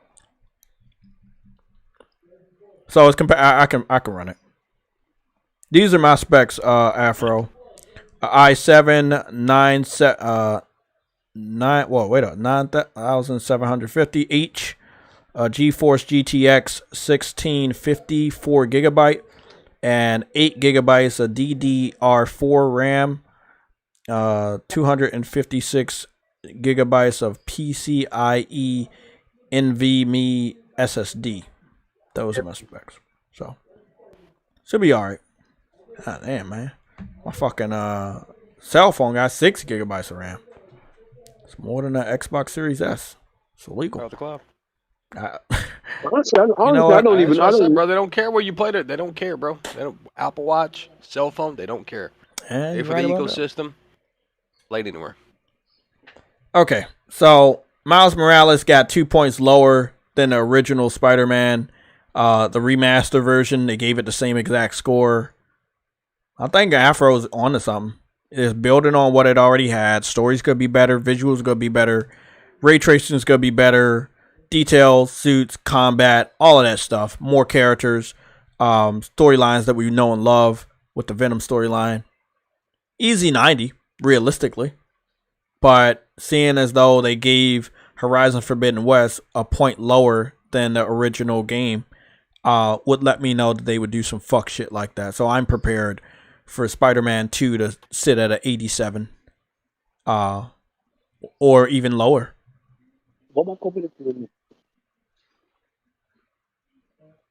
What you say? No, sorry, not you. Oh, you're talking to stinky kids. Yeah, kids stink.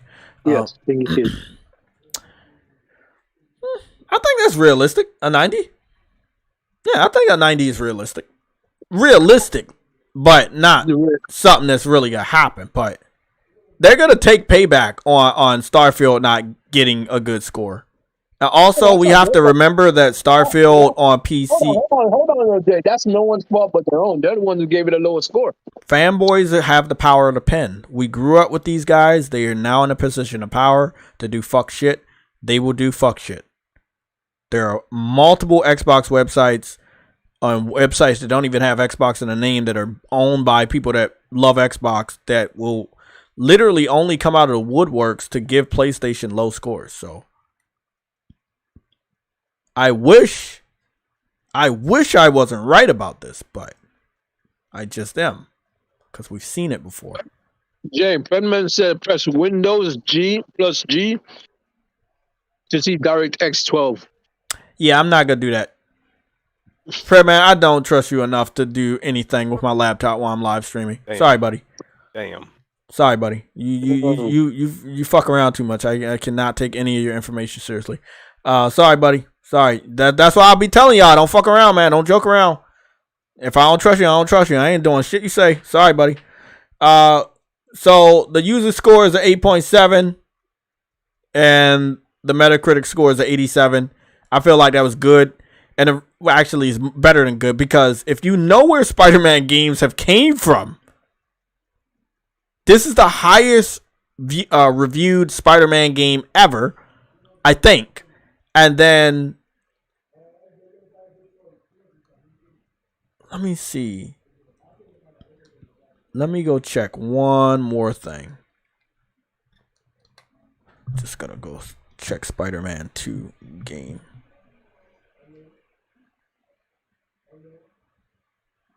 Oh, no, that's the PC version.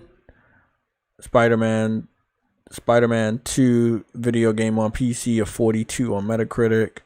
Spider-Man 2 on Xbox, a 83. Spider-Man for the PlayStation console, a 87. So the original Spider-Man got an 87 as well. The very first Spider-Man game based off of the animated series. That's a horrible burp.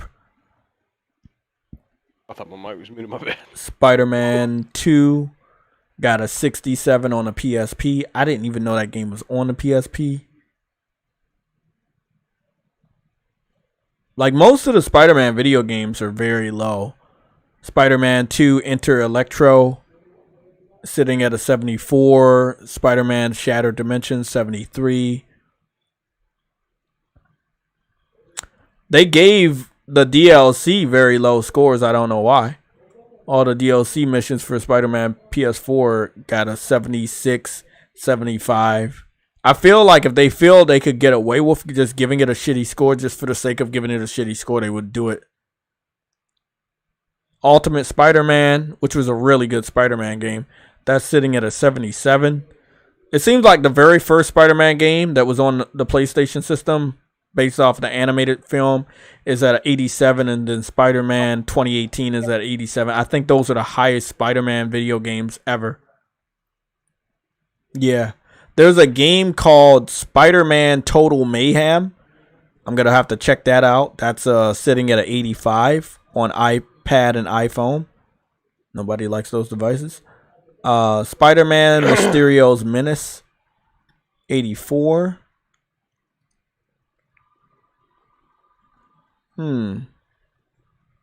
Yeah, I'm checking.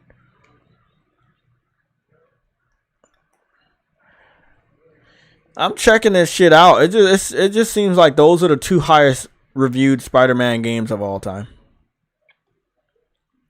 Spider-Man Total Mayhem. What is that about?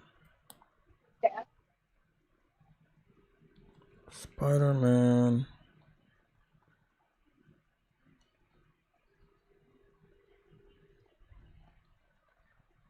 Total.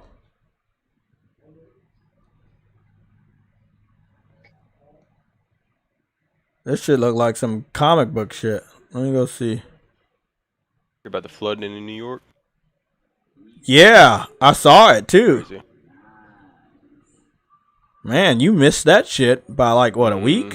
Yeah, goddamn. A couple days, bro. I'm glad you did. You wasn't there for that, bro. You know what I remember? I would have been pissed. You know what I remember? What?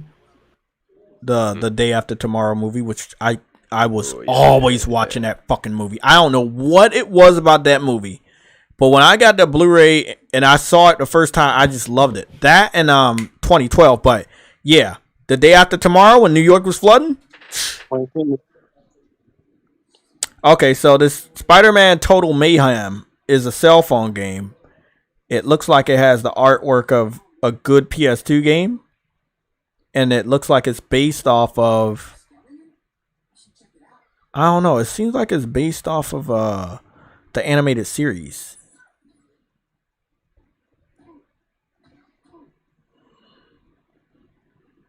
This looked like some shit that,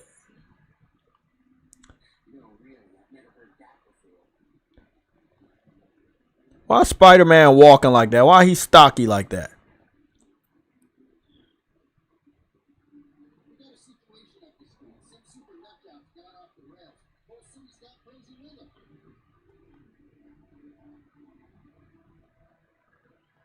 I ain't gonna lie, I would love a suit like that, like heavily cell shaded.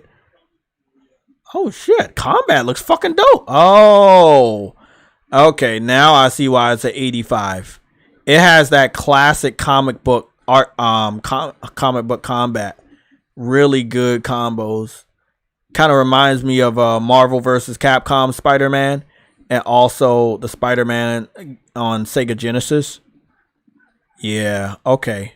Okay, I was like, why did it get that high of a score?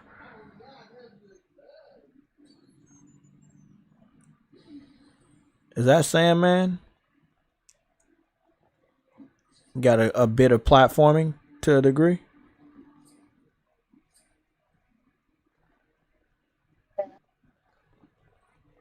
You can save people, okay.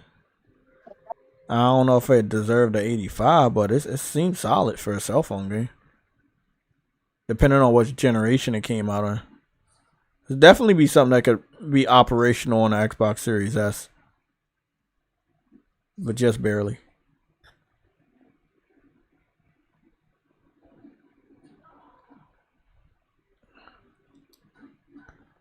What the fuck? This is wow. Oh shit. That was a pretty good movie, but 2012 was beyond stupid. Yeah, it was beyond stupid. It was. But it was still fucking good. The premise, the shit that was going on was kind of stupid, but I don't know. I like movies like that. Okay, so that's why that's at a 84. Green Goblin, Doc Ock, Venom, Rhino are all in this. It seems like you also eventually get the Venom suit.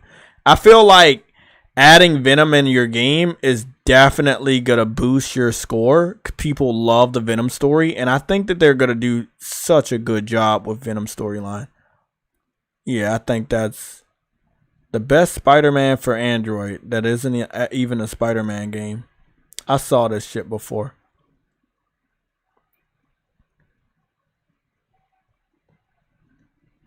This actually does look good. People love Spider-Man, whether it's a video game or just anything. Like, I don't think I could show it, but I learned about Spider-Man and his friends or whatever. Spider-Man and his friends. Let me see. It's like, and oh, it is called Spider-Man and His Amazing Friends. But see, there was an original show in the 80s, and it was called Spider-Man and His Amazing Friends, but it was like Iceman and some other chick from X-Men. But like now they have this new generation of Spider-Man and His Amazing Friends, and he teams up with different people, Fantastic Four, Black Panther, you know, shit like that, Iron Man.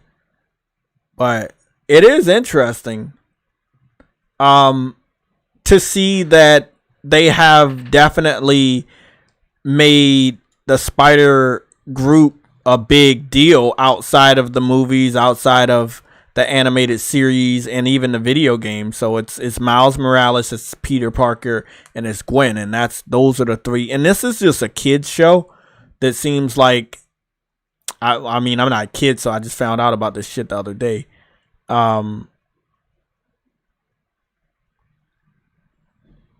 Yeah, that's wild. Oh, Black Cat took Iron Man's suit in this little. Okay, all I'm saying is I would expect some of these characters to probably have references, or you know, in the new Spider-Man game, Iron Man, you know, definitely Gwen Stacy. I expect Gwen Stacy to be teased at the end or make an appearance in there, because that is the love interest of Miles Morales. So Gwen Stacy has to be there.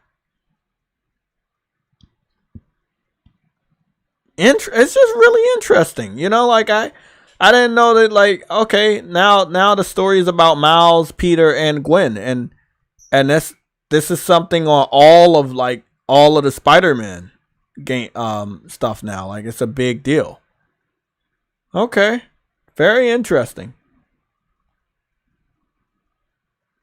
It's weird though, because if they're supposed to be like kids, because this is a show for like stinky ass babies and stuff. But if this is true, then they're all the same age, because they all look like kids.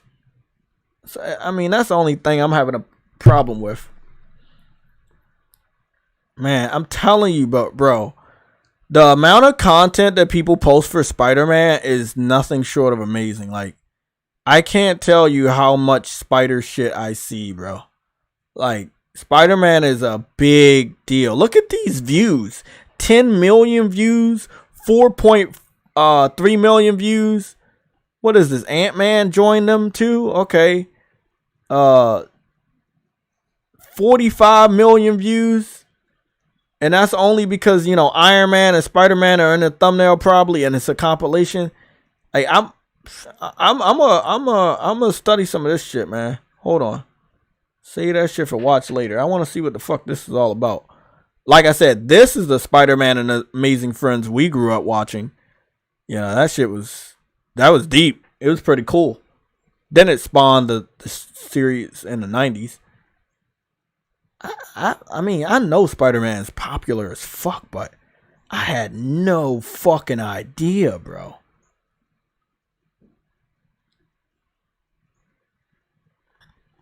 That's wild, bro. Think about getting my nephew some of this merchandise for Spider-Man.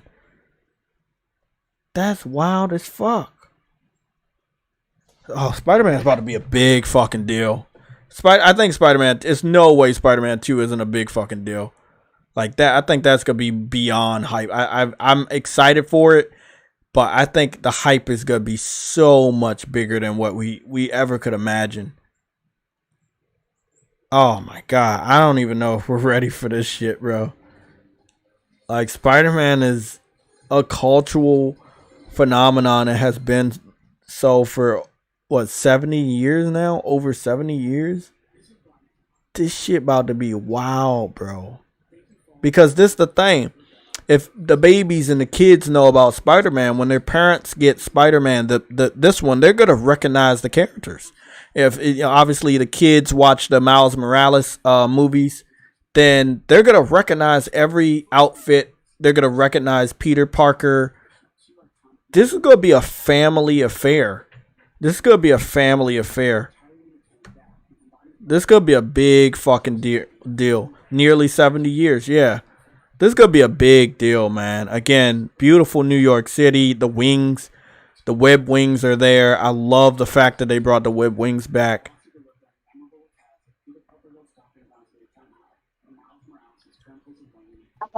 That, bro, this shit about to be... Hey, this about to be one of the most talked about games this holiday season, bro. That's for real. This dude doing crunches on the side of the wall. I just love that, yeah, it's more realistic, but it still has that comic book vibes in it, you know? Even though it's like, look how realistic the visuals look, is they still got that comic book fun element to what I've seen so far. I'm excited, bro. I'm beyond excited. Damn. Fucking 19 more fucking days. Goodness.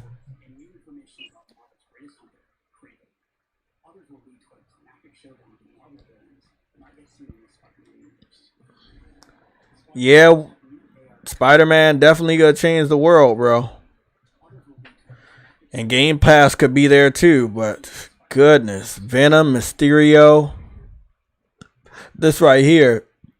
When I saw this, I was like, bro. The attention to details that they put on the new suits is going to be fucking beyond crazy. And again, this is as direct feed as we're going to get when it comes to like videos. But I can't wait until I get the game and continue to zoom in and just see untold amounts of detail. I mean, this shit's about to be wild, bro. The comparisons are going to be crazy. I cannot wait for these comparisons. The muscle definition and every one of the suits is going to look fucking awesome. It's going to be like that, bro. That shit about to be like that.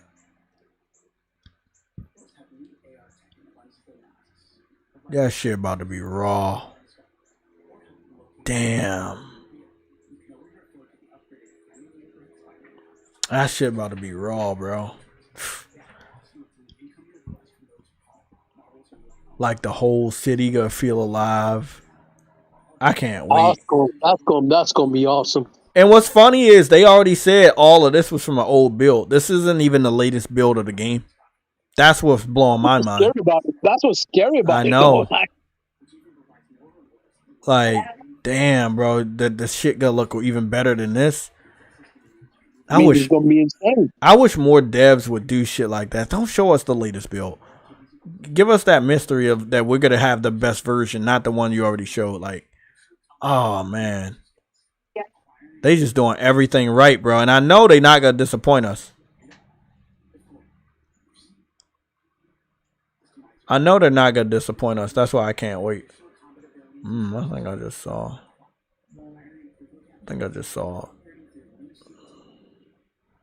Man, again, them web wings looking dope, bro. And again, you know, you got gadgets, you got suit tech, you got skills. And when it comes to suits, they said 66. They said 65 or over 65. They gotta have a lot of suits in this game, bro. I think they have way more than 65. They probably could be adding suits as well through updates like they did with the first game. Like as soon as they're done, like getting a new suit, they're gonna update the game and give us that suit for free. Oh my goodness, bro! I can't wait. I can't wait. I'm fucking ready, man. I'm ready. I'm ready like Freddy.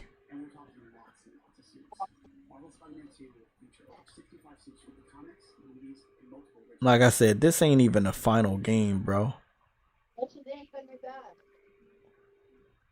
So, see that suit right there? That's a different suit. That's a different suit, and I kind of like that suit. This suit right here is kind of like the Scarlet Spider. It's similar to the Scarlet Spider, but it doesn't have like the, you know, the utility wristbands or the utility ankle bracelets. But this reminds me of the Scarlet Spider suit because it has the hood like the Scarlet Spider. And Miles, it looks like Miles has an Iron Spider suit, which I never thought that he had one. And then obviously there's a lot of other shit over here from Miles that are different. Seems like Miles also has a Spider-Man space suit as well. And then there's another suit I can't really make out over there that's hollowed out. I mean, there's a lot, bro. Oh, I need this game. The whole interface looks good now that I'm looking at it, you know. Wow, I need this game. I need this game like it was yesterday, bro. Damn.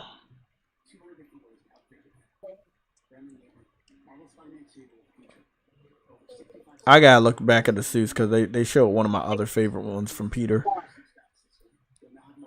which I think is this one. This is it. Oh my God, this is it. Oh man, I was hoping that they would have this suit. They have the suit. Black and red Spider-Man Doc Ock suit. I think this is it.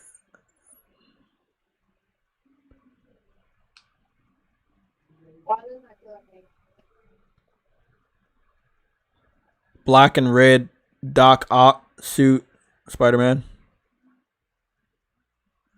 These pictures should match. Yeah, that's it. That's the Doc Ock suit. Yup.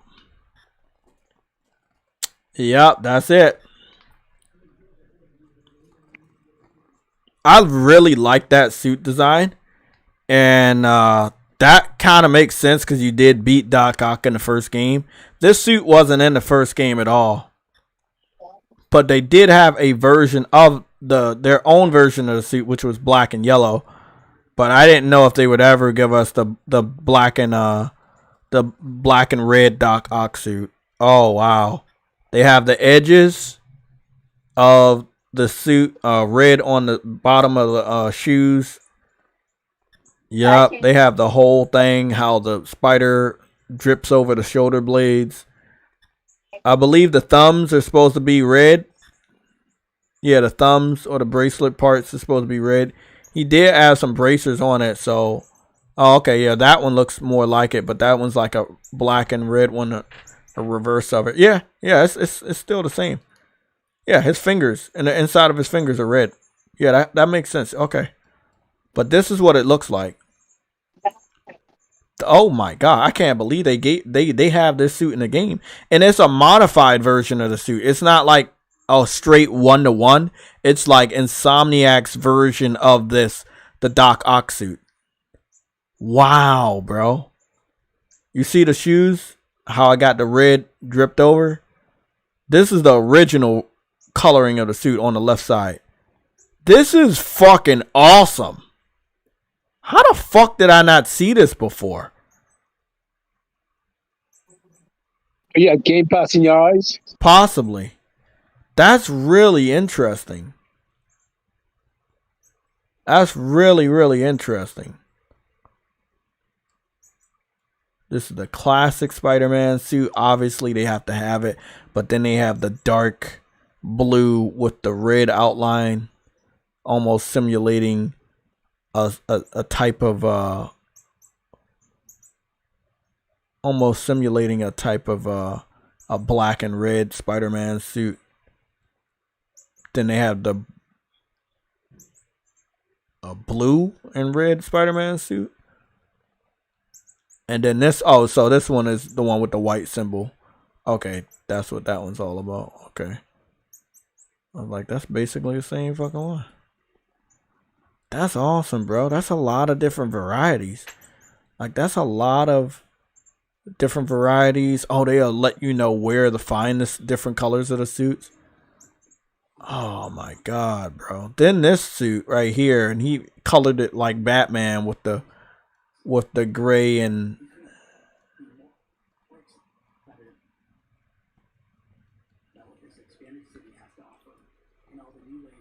this fucking rocks.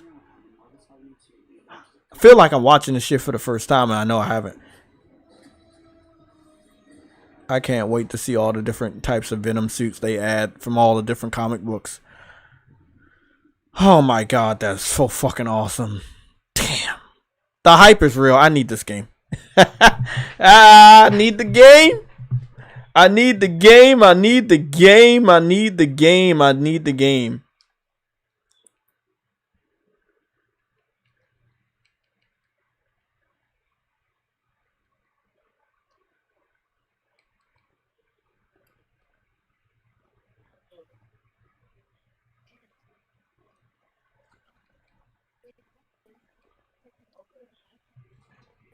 So every time you search for Spider-Man Doc Ock, they're just going to show you the one from the first game. I think eventually we get lucky enough to see the one that's not from the first game. So basically it was a storyline. And the storyline was, from what I'm hearing, is they swapped the minds. Like the real Peter Parker died or something. And then his Doc Ock's mind got transferred into Peter Parker, and then Doc Ock became Peter Parker or some shit like that. Obviously he made the spider legs and shit. That's wild, bro.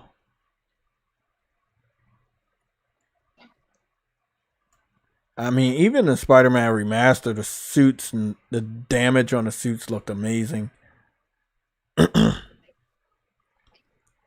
I don't think I'm going to be able to find the suit that I was telling y'all about, the comic book version. I would love to. I think that they have it here. Oh, there it is.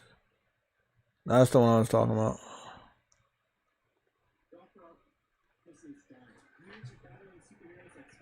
Oh, yeah. Okay.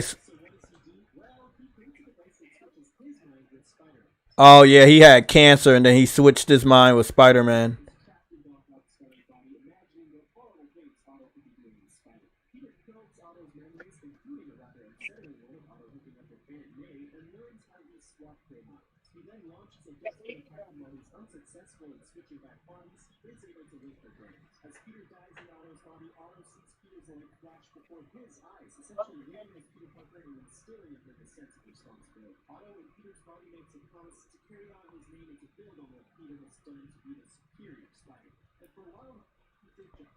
So yeah, so basically, Peter Parker in this storyline, Peter Parker's mind got swapped with Otto, and Otto died. They said from years of having cancer or whatever, and so Peter died, and Ock's mind got transferred into Peter Parker, and he was gonna be a villain, but he ended up being a good Spider-Man. But this version of Spider-Man had these the Doc Ock tentacles but they were kind of like Spider-Man. And then instead of having the blue and red, he had this black and red but the symbol was also black. It seemed like he hooked up with Black Cat finally.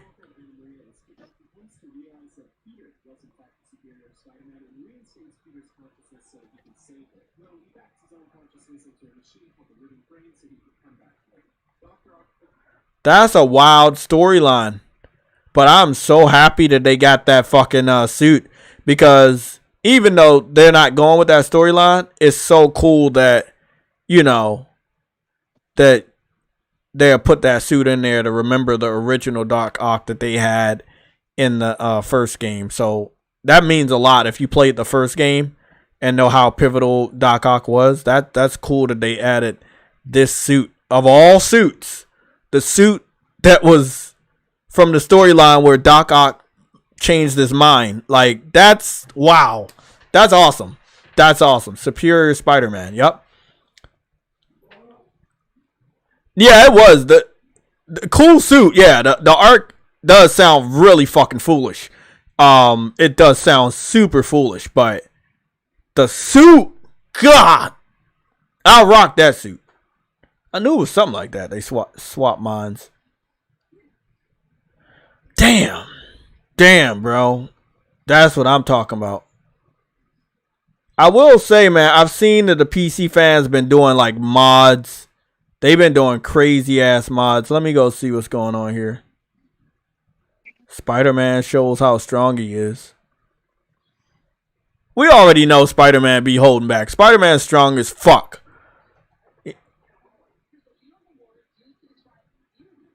Okay, Mary Wilcox. I hope to see you later. That's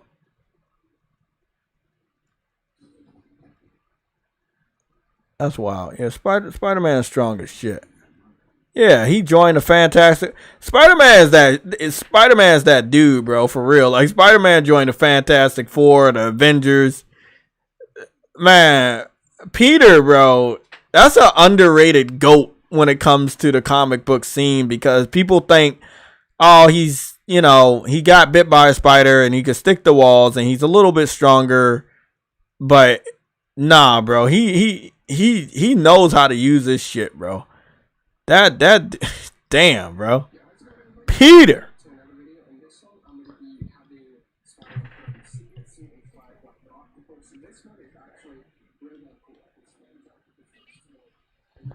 That's a pretty good. I like that comic book version of the suit. I'm hoping that we get a comic book version of the Venom suit from Secret Wars.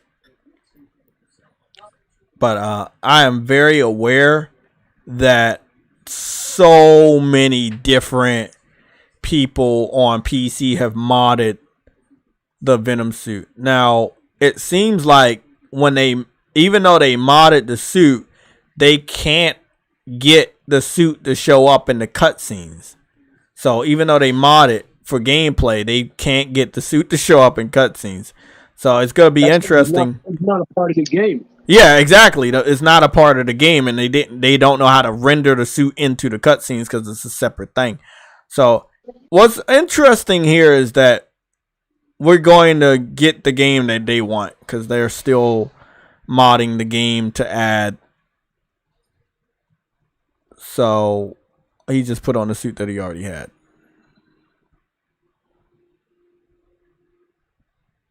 It don't look right. It don't look right. And the reason why it don't look right is because it's low quality. It's a low quality mod. Yeah, it's a low quality mod. If it wasn't so low quality, it'd match with how good the game overall looks, but nah, it's a low quality mod.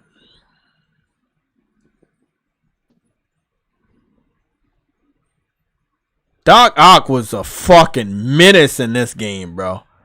Like, he was a true menace. And I can't wait to find out more about Dr. Octavius. Not Octavius, I mean Osborn. I want to know. I always want to know what was wrong with him in this universe. Me too, because he's a mayor, and I know that storyline's like years after he was Green Goblin. So there is no mention in the first Spider-Man game that Green Goblin exists. Vulture was Spider-Man's first villain, and they gave you a nice little flashback of that, but they never talked about Green Goblin. So I can't wait to see what's going on. Yeah, Otto has some amazing writing. Man, like for real, I'm gonna tell you the storyline for Spider-Man was award worthy. Insomniac writers are freaking geniuses, bro. I don't know how they do it, bro. Yeah, they definitely deserve to get Game of the Year. But I know God of War got it that year, and we have to remember. Most people don't remember that both of those games came out the same year. God of War and Spider-Man came out that same year. We ate really good that year. Like, we ate really good. The beginning of the year and the later part of the year. We ate really, really good.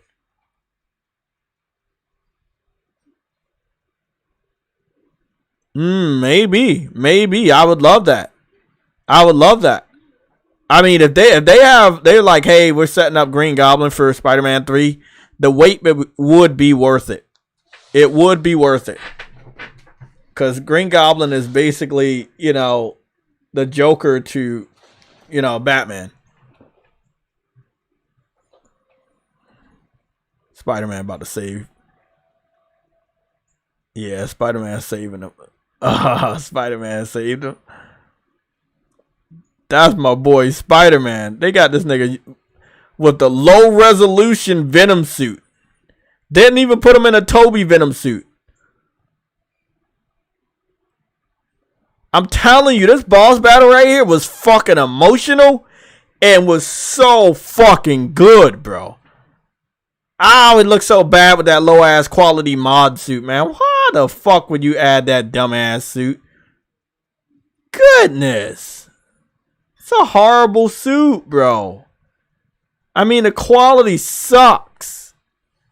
So one thing about mods, most of the time, you can always tell it's a fucking mod. That sucked.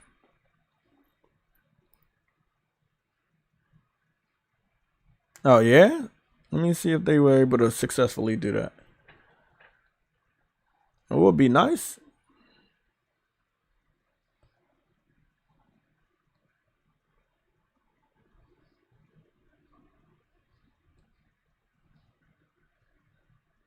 Looks cool. Looks almost similar to the Toby version of the suit. Very good quality. And what they made Otto look just like the one from the fucking movie. Oh, that's a good mod. That's a good mod. Oh, that's a good mod. Quality on Otto looks fucking bad, and the quality on Osborn looks fucking horrible, but yeah, they almost had me. Oh, it looks worse. The closer it gets, it looks worse. It's such an old mod. He don't even open his mouth. And that's why I stick with the original game, because the immersion is always broken. Yeah. I'm Man Rich the Swag Lord with the $50 billion super chat. What's going on, bro? Just up here getting excited about fucking Spider-Man. I'm ready for it. Man. I think Spider-Man should get a 90. I think Spider-Man is probably going to get closer to the score the first one got, because they want some payback from Starfield, bro. I don't believe it's the right thing to do, but they ain't gonna get it though. Like, if they can have the game not reach a 90, that is enough for them, man. Then the fanboys go pick it apart. I mean, it's enough. Trust me. They not looking for like it being in the 70s. They just don't want it to reach the 90. That's really what it's all about here, man. Like, as long as that shit don't reach a fucking 90, they gotta claim a victory over that shit. I mean, the first one was just so fucking good, man. I never could understand how it looked this good all the time, man. Insomniac was on a completely different level. Damn. What's gonna go down, True Woody? What do you mean? What's gonna go down? On the going downs, what's going on? I'm good. You think you think that what kind of payback you think they want? Like they can't get it to a 70, but they can keep it away from a 90. That's all they want. They're gonna basically just like hit it with like low seven, high sevens and low eights. It doesn't actually hit a 90 at all. After looking at what we experienced from Spider-Man 1, just reminiscing on that, I gotta say that I do believe it can get a 90. I believe it deserves a 90, but I know the journalists. But we all know what they exactly. do. We can't trust those journalists, bro. We can't What trust the journalists? reviewers. That's what their job title is. They went to college for it. That's what's on their degree. So I can't trust none of them dudes. Well, that's not journalism then. But that's not Hey, I journalism. agree. I agree. They're very hard. But hey, I agree. But that's on their job description. They work at these publications and they get away with this type of shit. At the end of the day, they're fanboys. They're Xbox fanboys undercover. And if they can do any little thing to help, they'll help. The thing is, how do you look at the best Spider-Man video game in the world and say it's worth a fucking 7 or a fucking 6 on Metacritic? Nah, bro. Like that's some scummy ass shit. Like this is one of the best Spider-Man games we've ever got. The ironic thing is though, Jay. Mm-hmm. It's not the what you call it. It's not the journalists that destroyed Starfield on Metacritic. It was the fans. The fans are the one that in the user score. No, I'm not talking about that. I'm talking about the overall score. They expected that to be much higher. Oh no, of course. But the fans didn't actually give a shit. They brought that score down on Metacritic. Even on Xbox, it's not a 5 out of 5. It's not even a 4 out of 5. It's a 3. It's a 3.5 or something. And you need to own the game on Xbox to even review it. So it's people who bought it that actually did that to the game on Xbox. I know the user score is bad, but they wanted that game to be much higher in the 80s or even in the 90s, and it wasn't able to do that. It just wasn't good enough. They should have grit their teeth and you know, and just lie about it. even come on, think about it. Even the user review scores aren't high, which means the users aren't happy with it. Yeah, I agree. The users are very low. The hype, So it it's didn't. like- The game didn't live up to the hype, and the thing is, I'm hyped because I love Spider-Man, and I think a lot of people are, and they want to dive back into New York City and play as Spider-Man again. Here's a quote, and that Matty said, and I'm only using him because he's a Bethesda fanboy. I know you're a big and an fan of Xbox Matty. fanboy. What? No, just listen to what he said. He said that the only excitement I have for Starfield is that the modding community will do the game proud, and that's not something I expected to say 15 years ago when I actually want to review a Bethesda RPGs. Like, Say that one more time so I can follow that. What you say? he said that the modders are the ones that are making me excited about the game because we can see what the modders will do with the game. However, that's not something I would have said probably a few years back. Basically, like that. That's not what he would have said a few years back. He would. The game is not to normal Bethesda standards. You see what I'm saying? That's what he's trying to say. Like he says that the game is so cut up in Oh yeah, I agree. next. I agree. But remember I said before the game came out that was the only way they could do what they were going to do is to cut it up. Oh yeah. because there's no way that you can make it a continuous, long, big ass world that you can travel 1,000 times. Like you can't have 1,000 planets that are similar to your traditional map. Honestly, he said that too. He said there shouldn't have been 1,000 planets. He said That- they should hey, literally. that's all I'm gonna say, man. I was ahead of the listen. I was ahead of the curve when it came to the criticism. My criticism was founded and realistic. He said there should And have been. people was like, no, that's not it. That's not it. I'm like, yeah, that is it. He said there should have been. There should have been at least like 100 planets, well crafted planets. So, you know, like, hey, he said pretty much what you said, which is actually kind of, well, I was like, wait, didn't I heard that before? Mm-hmm. I'm like, damn. I don't. Again, for people, there was one person talking about my ammo box that I put out. I don't think Wolverine's coming out next year. I'm not 100% sure about Death Stranding 2. It could be placed in that later part of next year, but I'm not entirely sure. I will have to go back and carbon date when we saw Death Stranding 2 trailer, and then maybe figure out if it's realistic. But I think Death Stranding would easily be 2025, and then Wolverine would be 2025.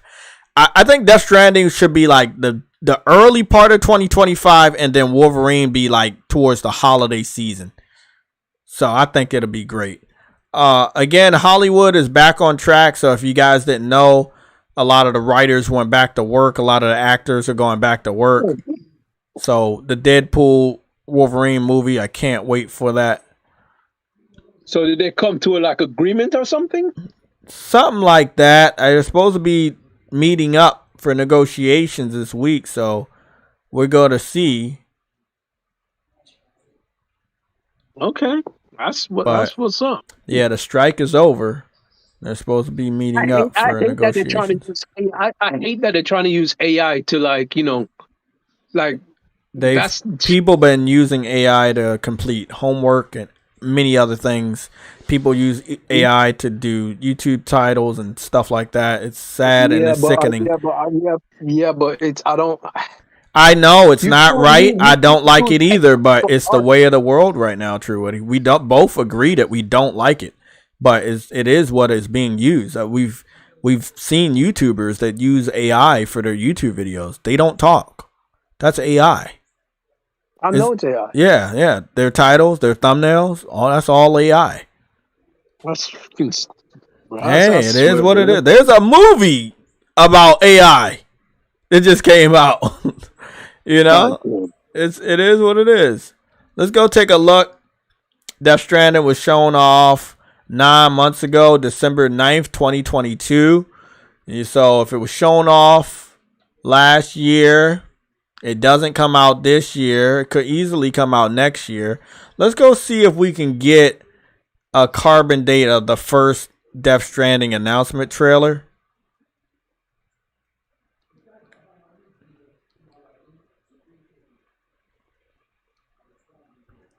Let's go see what the Death Stranding announcement trailer was 7 years ago. Let's go find out when it came out. Okay.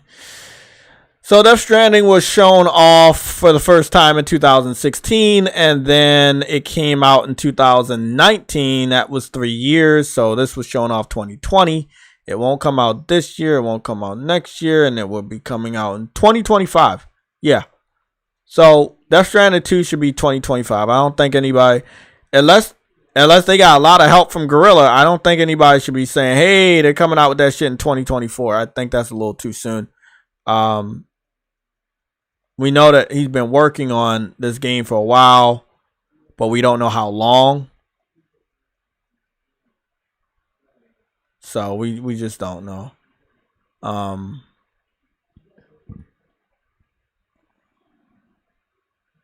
Ain't it funny that we're getting this? We might get that before Microsoft gets their cloud game.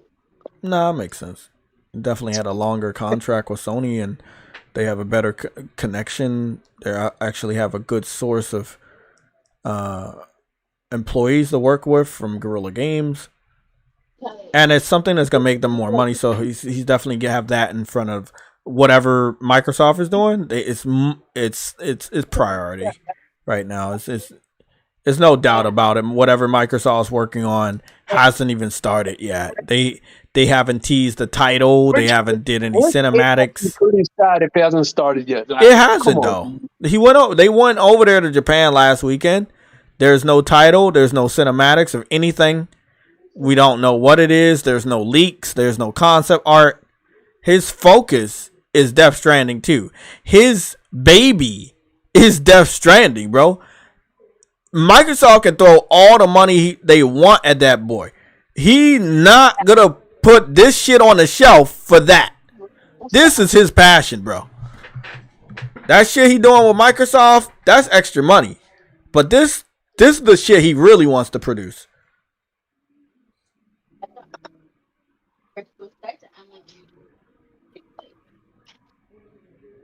Bro, I just remember the first one. At the end of it, bro, like that music, the emotion, that dude's a fucking genius, man. At that moment in time, I understood all the fucking hype for Kojima after I beat that game, bro. I was like, he deserved this. He deserved that. Cause goodness, bro, like they was on it, bro.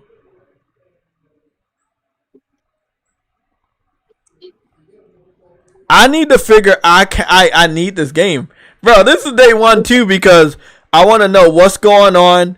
She had a baby. Never thought she was gonna have a baby. I want to know if Sam is the husband of the baby. I want to know, bro. I gotta know, bro.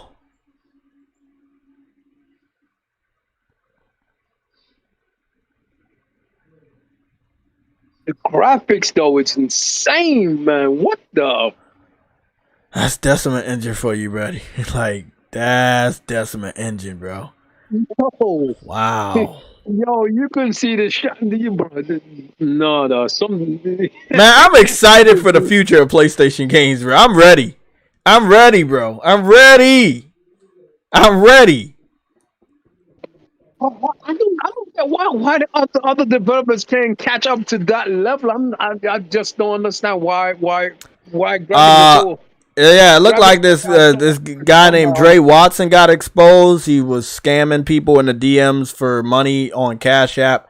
He was asking multiple people for the same amounts of money, claiming that he needed it. I thought he was very well off. He always posted pictures of him working out and basketball gyms and shit. And I always thought that he had his shit together. And I kind of admired him from afar because I thought he had his shit together.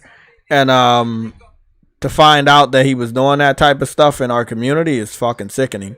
You know, hey, I'm not gonna lie. We all know, like I had some rough times, man, in my life, but I'm not gonna stand out here and ask nobody for no money behind the scenes, in front of the scenes. It is what it is. When we get super chats, when we get memberships, it is what it is. You know, I find a way. You know, but I would not do that scamming shit. You don't come back from that. I don't care what people say about me from anything you heard about me. But that scamming shit, I never do that shit, bro. I frown on that. I do not like that at all. That is not the right way to do shit to your brothers and sisters in the PlayStation community. Like, nah, bro. Nah. Can't rock with that, bro. He did not block me. We were still following each other, but after I found out, I had blocked him. It was again, it's pretty disgusting when you know, people in your community doing shit like that you think are cool. It's just wild, bro. Death Stranding 2, 1.6 million views for the teaser trailer. It says Death Stranding 2 working title. So I would say that it's early in development, but maybe not that early because he had a full-on teaser, a full-on gameplay trailer teaser. And I feel like it was, I mean, because he has the engine, right? And he knows about the Decimate engine. And then he knows the type of game he wants to create.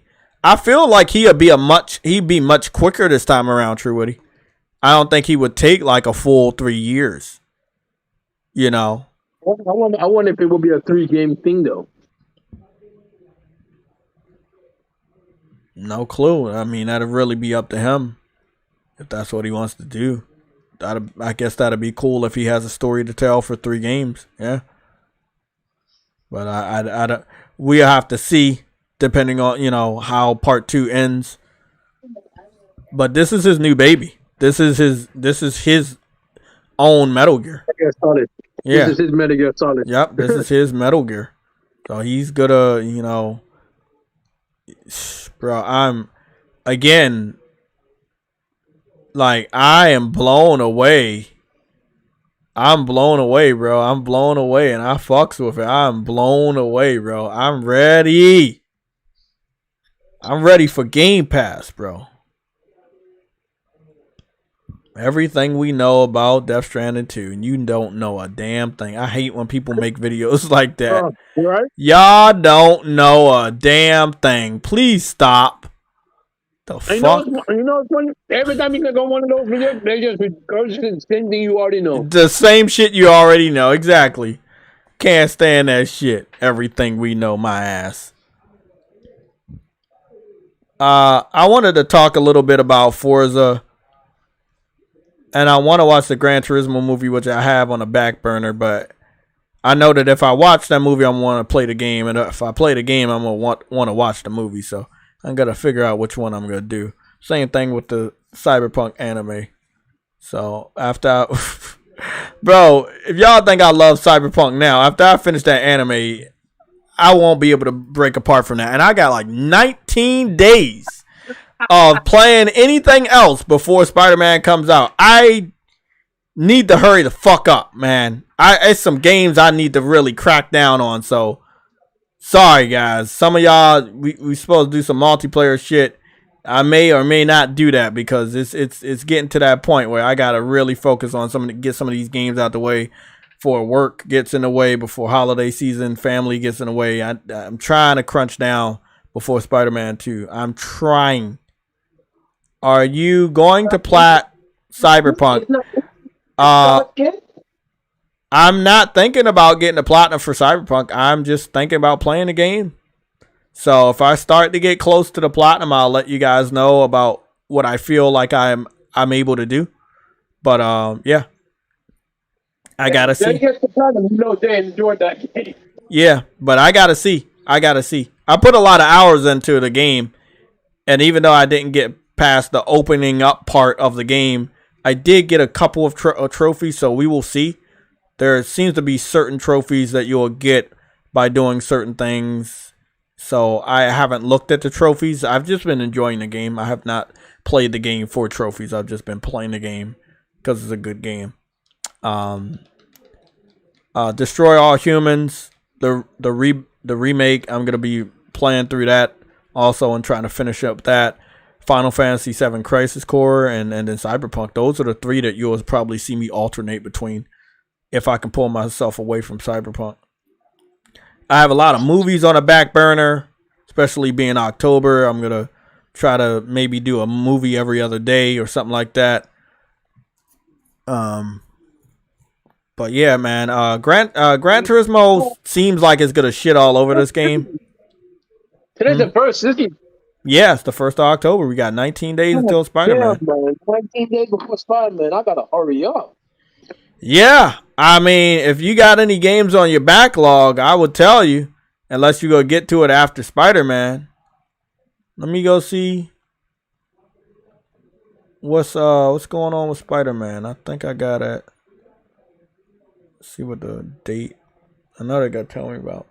What they got to tell me? They got to tell me 18 days and 6 hours. Yeah, that makes sense. Fuck, bro. And on the 13th, if you have the digital version, you get to download the game. 3 days after that, the reviews are going to come out.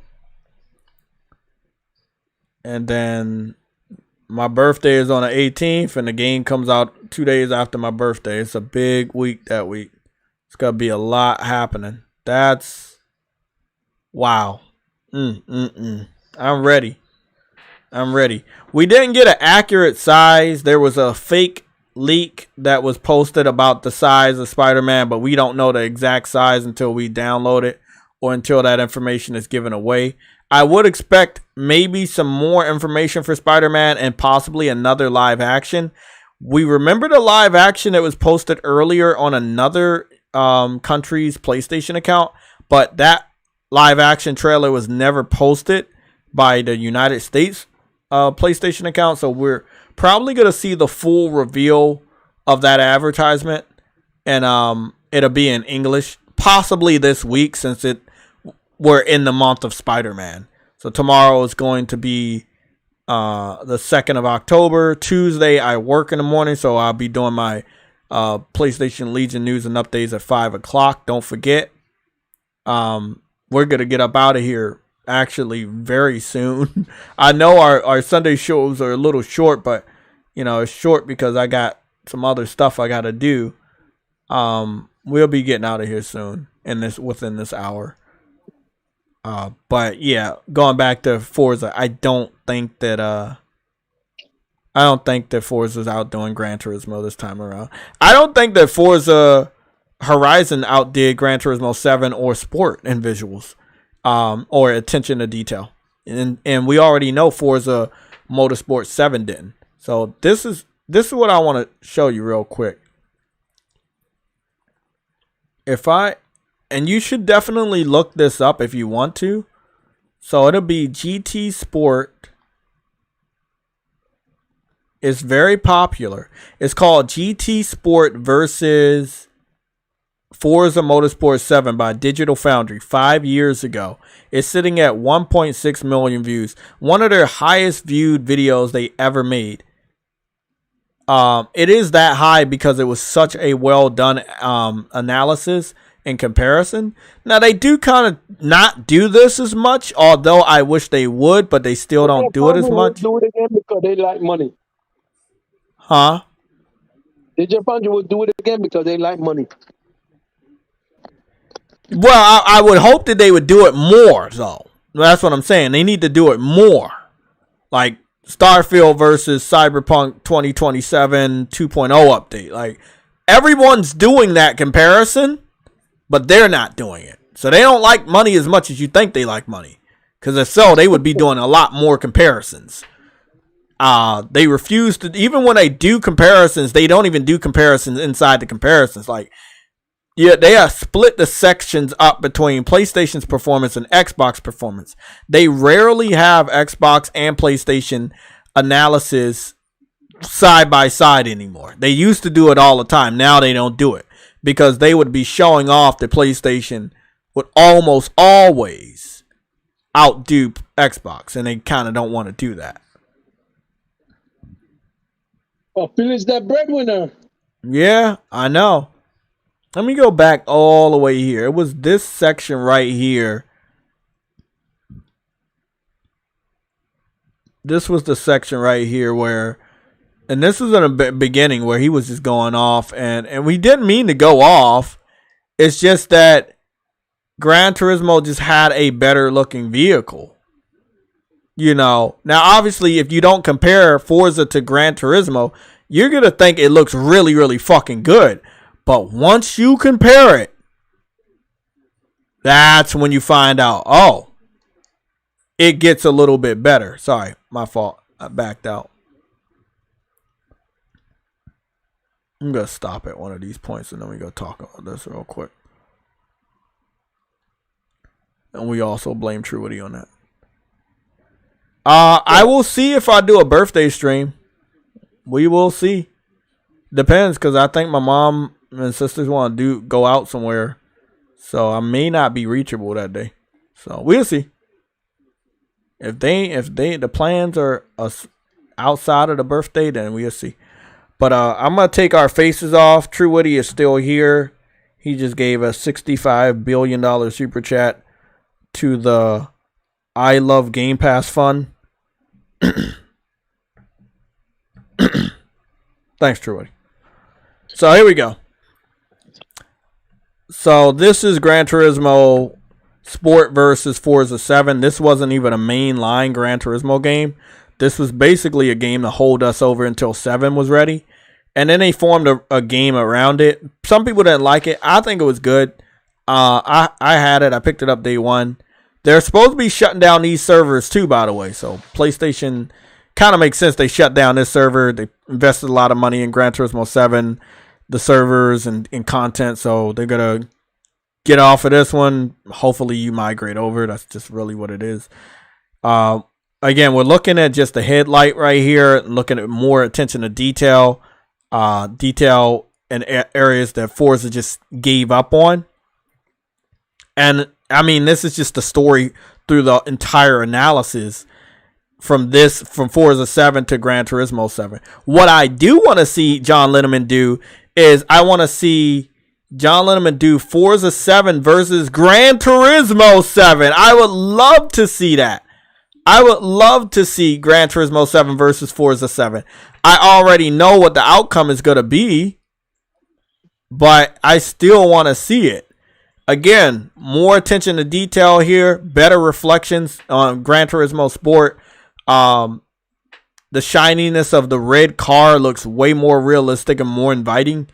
You know, all of the attention to detail from the curvature of the light, everything, like, it's just way better.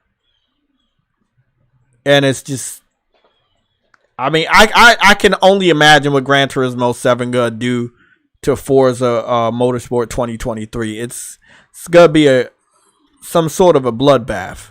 Happy Halloween, everybody. Yeah, it's gonna be a Halloween bloodbath because, bro, Gran Turismo Sport was eating up Forza 7, and it had no reason to do that, and it was so much better, bro. I don't understand how it shitted on Forza, bro. It was shitting on Forza when it came to attention to detail, which really matters if you play in a car game like this. Just too much detail, bro.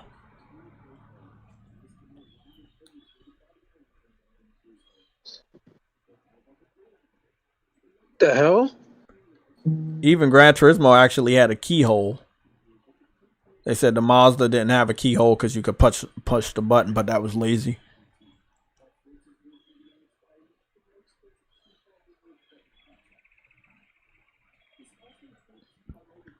Lack of detail, lack of polish. This is why most people don't like Forza. If you're a real car enthusiast, it's just Gran Turismo's doing it on a whole better level. Not to mention that amazing movie that's currently out. Hey, True Witty, did you realize the Gran Turismo movie is coming out physical on like 3 days before Forza comes out? Now, I know the digital version of the movie is out already, but that is interesting.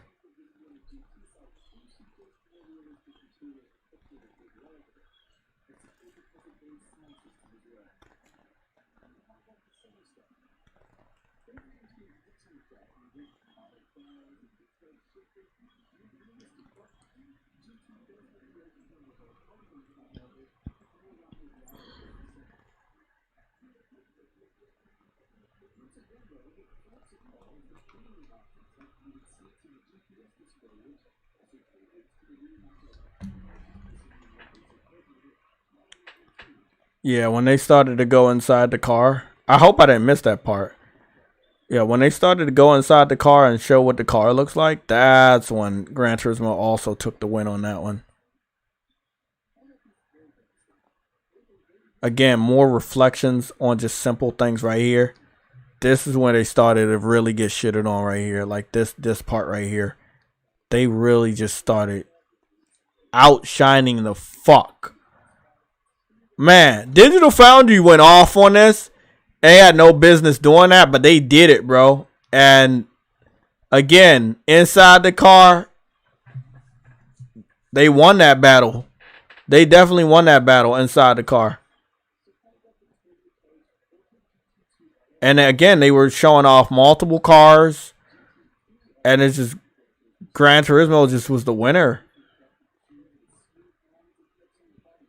And the way the vehicle looks, way more detailed, way more authentic to what it's really supposed to look like. Reflections were better. The interiors were better. So you can't outdo Gran Turismo, bro. You can't outdo them. You can't outdo them, bro. Oh, shit. Sorry. Fucked up the microphone. You can't outdo them, man. Hey, Lorenzo. What's going on, bro? What do you think's gonna happen when Forza gets compared to Gran Turismo? Do you think Xbox fans are going to start hating Digital Foundry again? Because they seem to have a off and on relationship with Digital Foundry. Most of the time they don't like them because Digital Foundry exposes what we already know. And what we know is that, wow, bro. Damn, bro, I'm telling you. On a different level. Just on another level, bro. You can't do it. You can't outdo him, bro. Like, wow. I will say that, you know, Forza looks arcadey, and that's even when it comes to, damn, bro, Gran Turismo just looks way better. Like, even when they're not comparing, it just looks way better.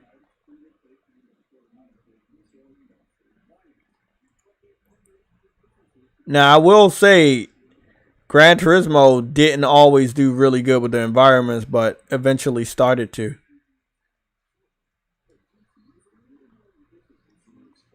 One of the major things I really love about these type of comparisons that are going to be made is because you have some of the same tracks. So there's going to be no excuse on how Gran Turismo is going to look better.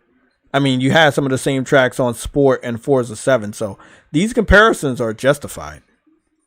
They're more than justified. This is going to be very interesting. Yeah. I think Gran Turismo Motorsport 2023 shouldn't come out because it's bro, nah. Digital Foundry did a comparison when it came to this past week, if I'm not mistaken. And basically what they were showing off, where is it? It was basically they were doing a comparison between Forza 7 and Motorsport, and they kept doing it, and they kept showing that Motorsport looked better. Like, they kept trying to make it seem like the crowd looked better because it was moving. I would have took the static crowd versus the moving crowd, because at least the static crowd in many angles look realistic versus the moving crowd that looks like just really bad. So he did say that he liked the moving crowd over what he claimed to be a static crowd. I feel like there's a much bigger downgrade here. Like a huge downgrade. Even when it comes to outside the track, in some cases it's a bigger downgrade in visuals. It's just like it's like over on Forza 7, the green looks greener. And on Forza Motorsport 23, it's like it's faded. You see that? Like, if we just zoom in right here, just in the red arrows, the same track, same area, it's just so much more faded. It's this weird faded overlay, and I don't know what it is. And he couldn't explain what it was, but it just makes the game look so I don't know, man. The comparison gonna be crazy, man. It's gonna put the icing on the cake of Xbox fans hopefully hibernating until their next big game. Maybe after what Spider-Man's going to do, and after this comparison to Gran Turismo 7, maybe the Xbox community will just run away. Again, we're looking at Forza Motorsport 23 grass versus Forza 7 grass. Bro, Forza Motorsport 7 looks better. The gravel, the chalk line, all looks better. more realistic, more full of life. I mean, they getting a downgrade. That's one of the reasons why you're not seeing these people talk about Forza right now. They're about to get a downgrade. Again, Digital Foundry did this comparison, and John Linneman promised that we are going to get a sequel to the comparison they did between Gran Turismo Sport and Forza Motorsport 7. So it's going to be very, very interesting. And he paused it. You see that he paused it? So he paused it. Now, I want to remind everybody, he saw this the first time, but so many PlayStation fans brought this to his attention that he acknowledged that the people in the crowd had turned into this awkward type of triangle.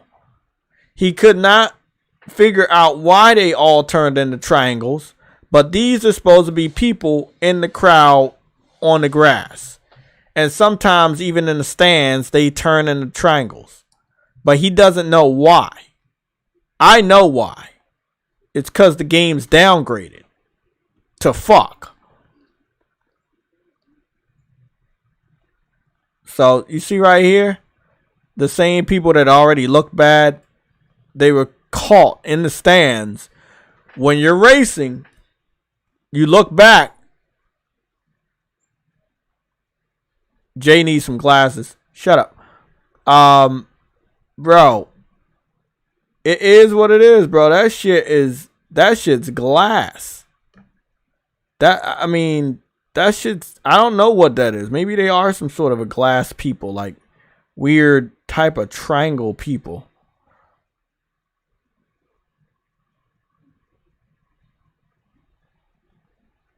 I didn't get a super chat. What are you talking about?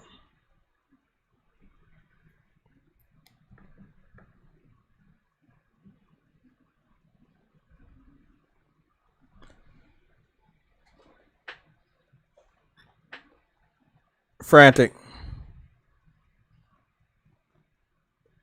shut the fuck up. There's no way you gonna run away after saying that shit. I should time your goofy ass off. Let me time you out. Just for the fuck of it. Because I can. Put your dumb ass in timeout. Ain't no way you gonna say this shit realistic. Fuck out of here. I don't know what the fuck that is. The fuck? That's not realistic. I don't know what those people are over there.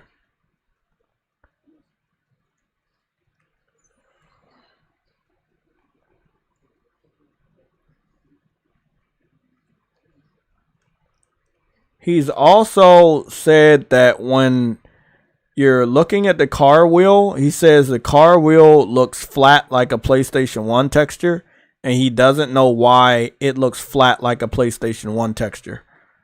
Harlem PS Gamer, what's going on? I may need glasses. I don't give a fuck if I do. But I got some good ass eyes. That shit looks bad, bro. I mean, glasses or no glasses. Look at that. Did he zoom in? I'm trying to figure out. Did he zoom in? He paused. I'm going to wait until he paused, and then I'm going to pause and zoom in.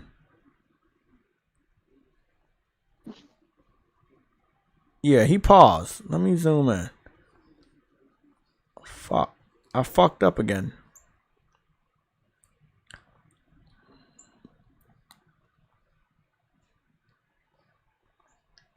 Yeah, that's like PlayStation 1 type wheels, bro. Like in the car, I'm being honest, the car don't even look that good, but look at the wheels, man. Like that's a PlayStation 1 animation of what a spinning wheel looks like inside on a hubcap. That's not even round. That's jaggies. I truly believe this game is downgraded compared to Forza Motorsport 7. It's no way that this is an upgrade. Hey, Harlem PS Gamer, y'all really want to get on that? I will get on that bitch right now. Don't play with me. I've had some connection problems though, not on my end, but like just the game had connection problems as far as letting people play together. So sadly, game's great though, but they gotta fix that online, bro. He said the trees look bad too. Yeah, that's a PlayStation 1 qualities tree. I'm telling you, bro, I feel like the game was downgraded. Even though it hasn't even came out yet. I feel like compared to the other games, it's downgraded. It's probably because of Game Pass. Game Pass is, you know, they're not making the money they know they need to make in order to make this stuff good. You need this stuff to be good, but you need money to make this shit look good. I'm pretty sure the last couple Forzas didn't make the money they needed them to. Sadly. It is what it is. Oh, president of Game Pass himself, True Woody. What's going on, bro? I'm good. My thing just crashed. My phone just died. Oh, my phone was about to die on 7%. Yeah, everything I've seen from this analysis, this is my third time watching it. It just proves that a lot of things are downgraded compared to Forza 7. And he called them out on it. And he's hoping that because he's calling them out on it, he said it in the video that maybe they'll fix it. I think what you got is what you're going to get. I think not a lot of this shit's going to be fixed in time for his comparison. So, and he knows that if he doesn't do his comparison on time, you know what I'm saying? Somebody else could do it. So, they got to have to be real fast with this Gran Turismo versus Forza comparison. Me personally, I haven't heard a single Xbox fan talk about Forza. I think they kind of beyond this one.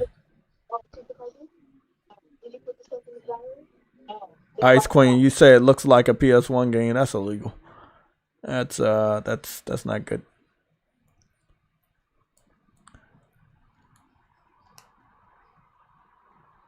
FOAMSTARS rated R.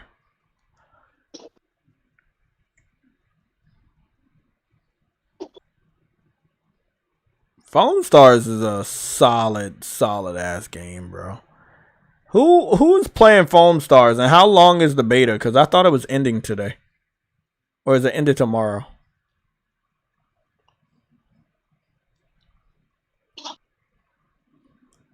FOAMSTARS rated R. Special movie. Message from Soya. Oh, this is how she made her guns. Okay, that's pretty cool. A little bit of a backstory for some of the characters that you use a lot. That's good.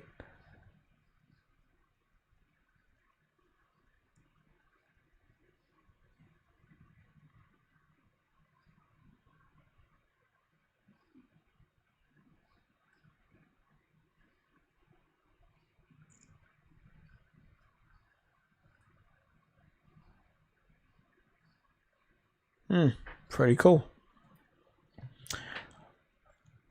Thank you for playing. Thank you for playing. Is the beta over? Okay, the beta's not over. Cool.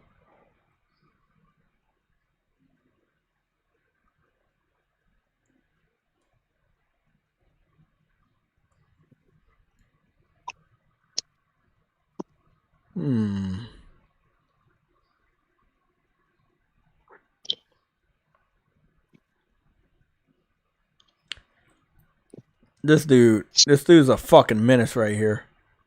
I'm gonna be honest, this is a menace. This dude, he can do some shit. I ain't gonna even lie to you on that one.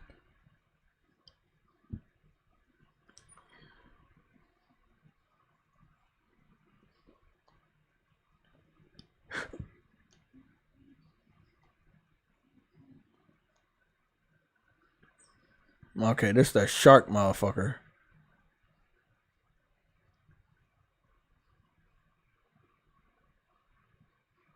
So yeah, this game, as far as like, you know, looking really, really good, because it does look good, don't get me wrong. I'm a big fan of the detail, like the coffee shop and the wine and all of that shit. It's a beautiful nightclub over here. What is it? This called?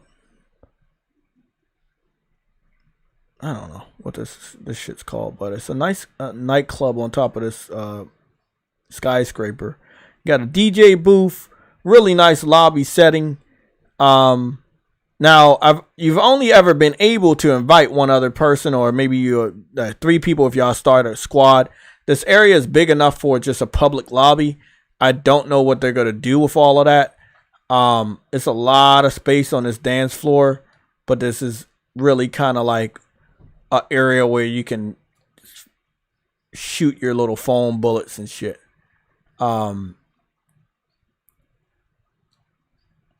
You got a surfboard and shit. It's visually, it's a really good game. The premise, maybe not the best for the PlayStation community. I'm pretty sure PlayStation dudes really want to shoot guns and shit.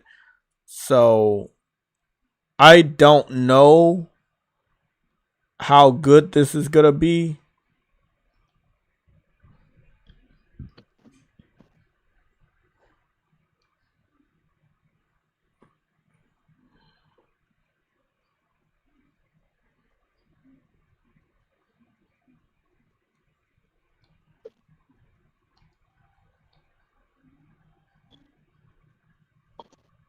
I guess I can. There's got to be a map. Oh, okay, there it is. There's the map. How do you go over here? Big Bath Stadium.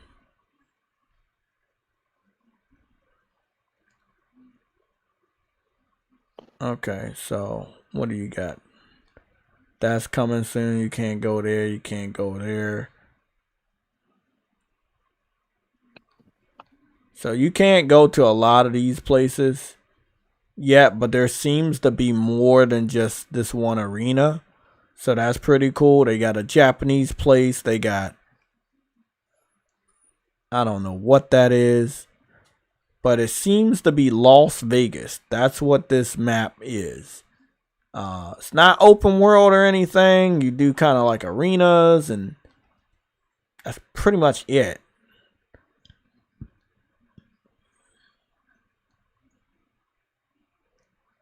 So I'm gonna see if they'll let me do.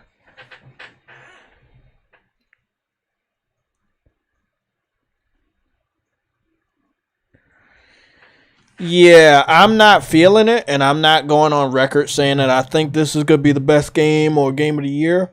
I think it's going to have a crowd, and it's really up to the PlayStation community if they want this game to be successful or not.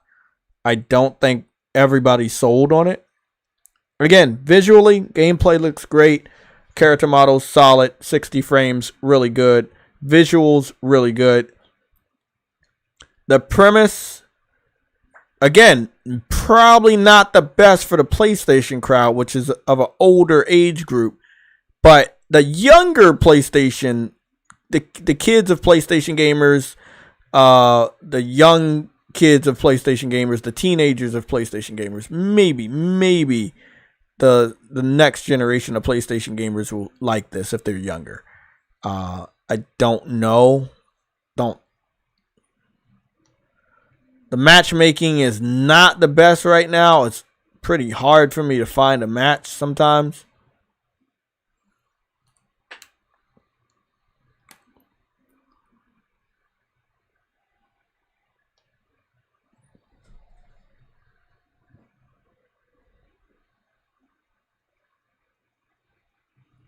Yeah. Anybody else has some thoughts on this?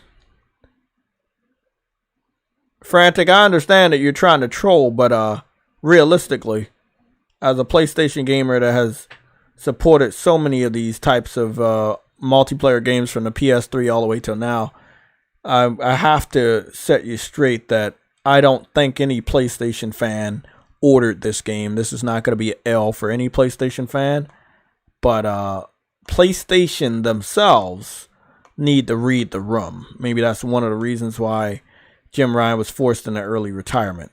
Again, visuals good, graphics good. The anime characters probably not the best for those type of games that fail, that have cartoony type characters. The premise probably not the best. I just don't know what they want from this.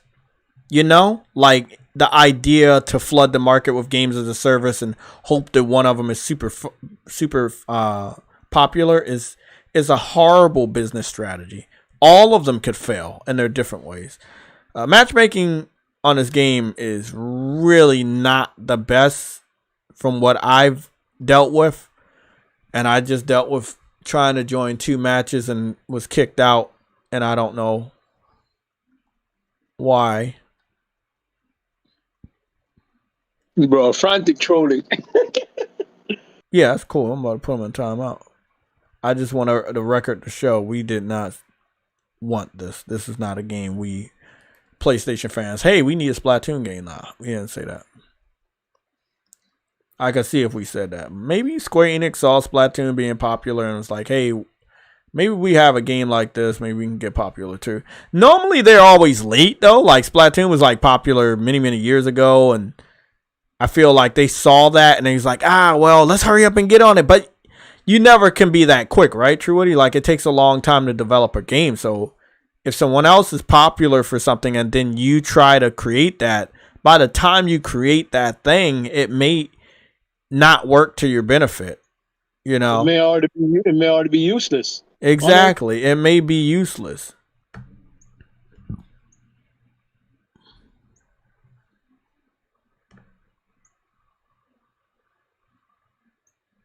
I'm trying to get into a match to show y'all something, but don't worry, I've already recorded some other matches, so push come to shove, if I have to show the recording, I will. I just commentate on that. Bro, I swear that that's what I was like, this game might not even be successful, because I was low key trying the first trying time to get into some like, matches. Yeah. I don't know what I'm doing, because she waiting for like a minute or so and it just says I failed. I'm like, what the fuck am I doing? I failed about 2 times. Communication has been lost. So I'm gonna just get off FOAMSTARS, and I don't think people are as interested in this game as Square Enix thought they would be. I'm like I said, why? they looked at a situation. It's supposed to end today though, so maybe the servers are offline. No, but I was on it like yesterday, and it was like, oh, it was doing that yesterday too. Yeah, I agree. It was doing that yesterday, but they said the beta ends today, but I'm not sure. But long story short, I got some gameplay I just post up real quick on one of the matches we did. Honestly, it's not a game that will be for me. At the end of the day, I know a game that was already of a beta I've already played. I'm already interested in it. So it's like, if you can't catch me within that short period of time, I don't know, man. It just does. It might not stick. My question here is, why did PlayStation think they should order this? And this is maybe one of the games as a service that the Sony higher ups were talking about that they didn't think was going to be popular. And Jim Ryan was like, hey, go all in on games as a service. I don't think all the games as a service are first party. I think that a lot of them are exclusive. They could be second and third. As I said, I don't like the Jim. That's a lot of games as a service. Think about this. You got FOAMSTARS for 2024, Helldivers, which we'll talk about that later. And then you have Concord supposedly coming out next year too. That's 3 games as a service. I know that FOAMSTARS is not going to hit its crowd. Helldivers has a big chance because it's more than just a games as a service, and it already has a dedicated community. Concord, if it even comes out next year, it needs to have some, gameplay ready. Free to play is, I need people to say one thing. It's good for us. It's bad for the company. You're like they're not making any money off of a game that nobody wanted, that they're giving away for free. That's a loss, right? I think we'll check Fair Games again, but I don't think it had a date for 2024. I think Fair Games was the one that didn't have a single date.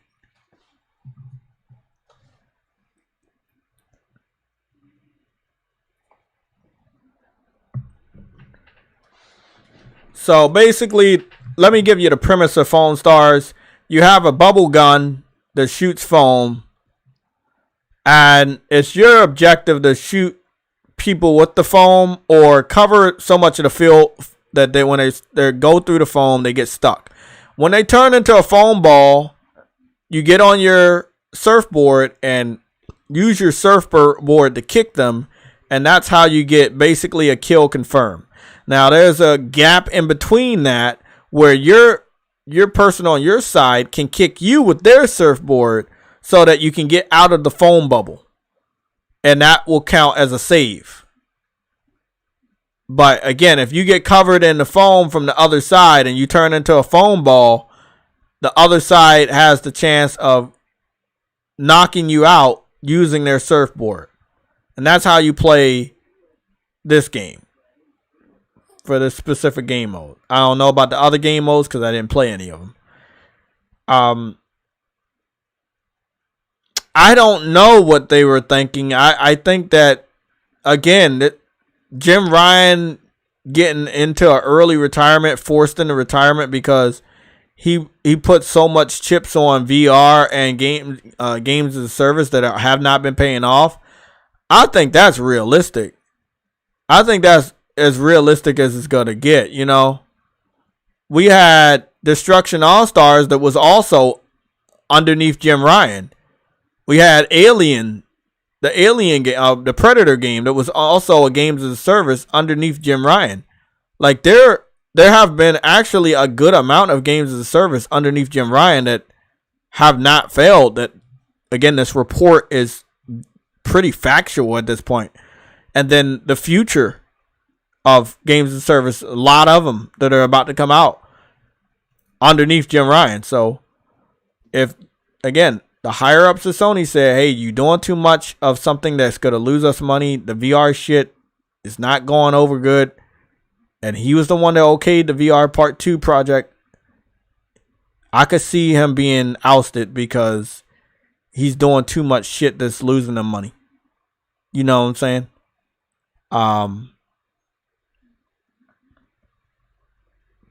Helldivers will be alright. Helldivers, I feel like it's no way you can fuck up a game about soldiers with guns fighting aliens. In 4-player online co-op, I feel like there's absolutely no way you can fuck that up. Let the developers do the game that they envision to do. Don't fuck with them. Give them time. Trust in them. Believe in them. Give them all the assistance you need, and you will have something that lasts as long as the first Helldivers, which was 7 years. All of these other games, I don't think they need first priority. I think you need to, Sony really needs to do some stuff with Helldivers. Make sure it's their go-to game because it is their IP. All these other ones, I don't know, man. I just don't see FOAMSTARS catching on with the PlayStation community. Not the older guys, but whoever's the young ones that are on PlayStation right now, which I'm not familiar with. Maybe, just maybe, this may be a game for them, but I know people that like Splatoon that also have a PlayStation. This may be a game they like, but I don't know if it'll be enough PlayStation dudes that'll fuck with this game. I just, for it to be worth it for PlayStation to invest in, I just don't know. I just don't know. I don't think so. Harlem PS Gamer, you say you about to play Final Fantasy 16 now. Yeah, we're about to get up out of here in 15 minutes.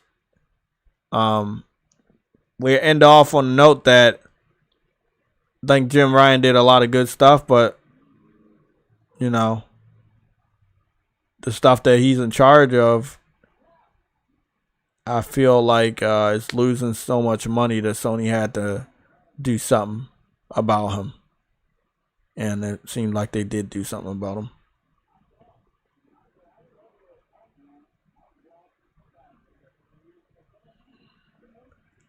I ain't gonna lie.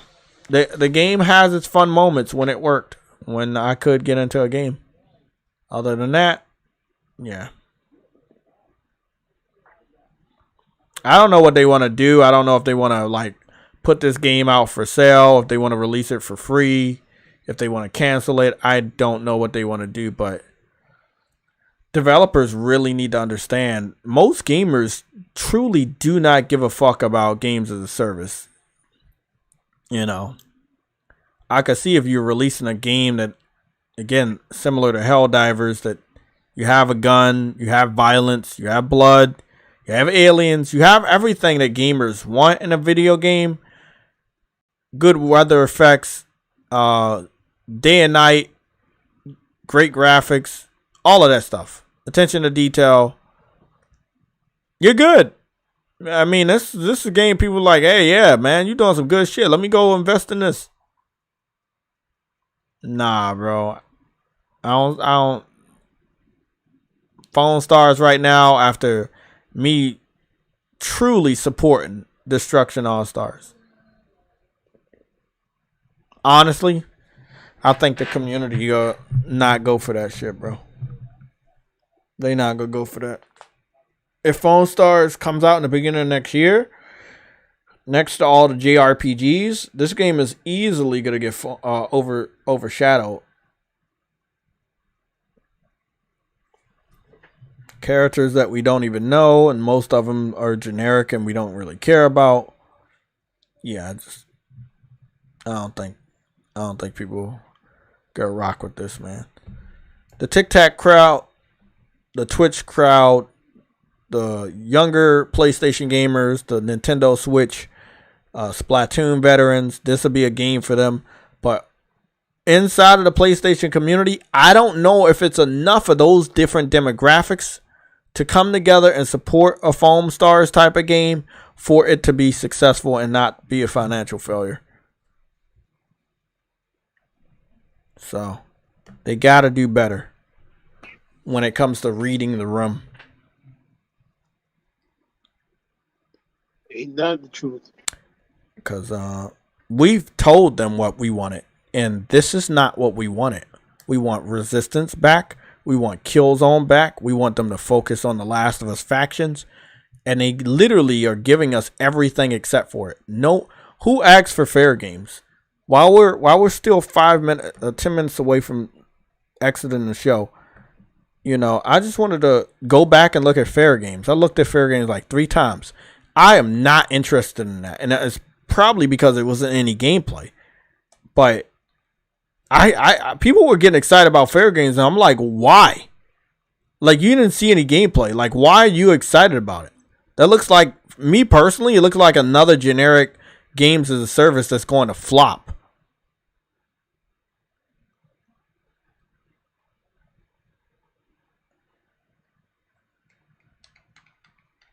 It has the most generic fucking...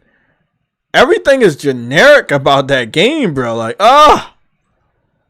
They don't know. They don't know what the young PlayStation community wants. They don't care, bro. And they don't know. Then they wanted to show this shit off with some CGI. I'm going to tell you right now, if the gameplay and the visuals don't look anything like this, I'm going to have some major problems. My question here, though, True Woody, is how did Haven Studios show them whatever they was looking at and then said, oh, this is going to be good for us, but show them CGI? I'm like, bro, if the game don't look anything good like this, bro, I'm going to be really upset. I'm going to be like, why did you show us CGI? Like, I'm going to be serious, bro. The game better look as good as that CGI. Which I know it won't. It probably going to be on some free-to-play graphics type shit. So, all I saw right there, take it till you make it. And it says, see you soon. 2023 Sony Interactive Entertainment LLC, developed by Haven. Fair Games is a trademark of Sony Interactive Entertainment. So that is our IP, and Haven Studio belongs to Sony. They picked them up, but there's no release date at the end of the trailer, and it clearly says CGI reveal trailer. So my question is this game coming out sooner or later? Why would you have a CGI reveal? Again, we know this is not Sony style. They don't show CGI first. They show gameplay first. So my question is, what's going on next year? You know, honestly, I could not even tell. Again, payday type of games are popular. People do like payday games. So maybe they're like, hey, let's see if we can make something. I mean, the two games that we're looking at recently, FOAMSTARS, which is kind of like Splatoon, and Fair Games, which is like payday. I mean, at this point, you're just copying off of other people. I think the only unique game that I've seen was Concord, which says 2024, but didn't show gameplay either. We trust Firewalk. We know Firewalk is worthy of some stuff, but from what I saw, True Witty, you're in a spaceship that is your personal spaceship, and you're going through space, and it seems like a Starfield type of game. You seem to have your own ship, you have your own plants, you have your own kitchen and chemical lab, you got your own little workshop to make your own type of guns and your own locker. So you like, I guess it's 4 lockers. So I'm guessing it's maybe like 4-player co-op or some sort, where, you know, it's 4 y'all. It gave me vibes like it was giving me Guardians of the Galaxy meets Starfield. You know, it was giving me Guardians of the Galaxy meets Starfield. And then I was like, maybe, just maybe, they also have powers, because I saw somebody's handprint on the locker and it looked like it was burnt. And then I saw this amazing purple lettuce sandwich. So I don't know what to make of it. Obviously, it's all CGI. We don't know how good the game's going to look or how bad it is. If I was Sony, I would make sure all of these games look good, because you showing CGI before actually the game, oh, that's not, your fans don't like that shit, bro. And again, it says coming 2024 to PlayStation 5 and PC. Hey man, I'm expecting at the end of this year that they hopefully start to show gameplay of what they're doing next year with the games as a service. Right now, the only games as a service game they're showing, and we don't know how far it is in games as a service, is Helldivers. You know, which was a long existing game. But all the new ones, none of the new ones, I mean, I don't get it, man. I don't get it. Like, you gotta bring all this shit out next year? Now, I don't get it, bro. I believe this is all Jim Ryan, and this is obviously why he was forced into early retirement. It's like, it's just too much of an unknown, and you could be losing a lot of money. And you're definitely losing money on VR, even though VR is amazing. And your headset is one of the best ones out on the market right now. People aren't buying it. And I'm not sure if you wanted to make the device cheaper or not bring it out, but you're losing money on VR. And if you don't come off of that $500 price, you're probably going to continue to lose money on it. Because I tell you one thing that's happening. People are looking at that saying, I'm not messing with a $500 headset on console, and I'll buy it when it's cheaper. So that means you will have the headset on the market for like a year without it making the money it needs to make, and maybe 2 years before you actually want to lower the price. Again, if this is all Jim Ryan's doing, it makes sense that Sony wants him out. That's all I'm saying. So, True Woody was right. I was right. A lot of other people were right. Jim Ryan went to a road that Sony doesn't like, and it's not making them money. And I can understand them getting rid of somebody that's not making them any more money. But y'all stop talking over me. Agosta, you said Sony needs to make their own games and stop trying to make something they not known for. Exactly, I agree. Ice Queen Gamer, you said, I wonder why I didn't see him in the Discord, Lorenzo. Oh.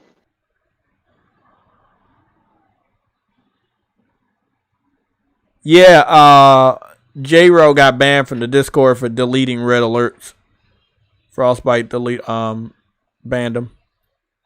We still don't know why he did it, so we're gonna have to figure out why he did it and who he is. Augusta, you said let's hope Hiroki Totoki can do something. Even I miss when we guys like in their Yeah, but Hiroki 40s the joke and it's not early exactly 50s. going to be I see, permanent, though. Yeah, in the 40s and 50s. I feel like, yeah, man. I feel like we really need a younger CEO that has a good head on their shoulder, but trust is earned, and a lot of the younger people, the Sony don't trust them with this company. They don't want to fail again. They can't deal with failure. So if you're causing the company to do any type of dives, it's over. And now, True Witty, I think this is the best time to continue to speak up about stop putting games on PC. Now that we're gonna have somebody in charge that was in charge of Sony for a longer, like been up there with Sony for a longer time. So Totoki, like knowing that PC is not something that's helping them as well, he'll cut them off, bro. The only person that seems like they were open to that was Jim Ryan and Herman.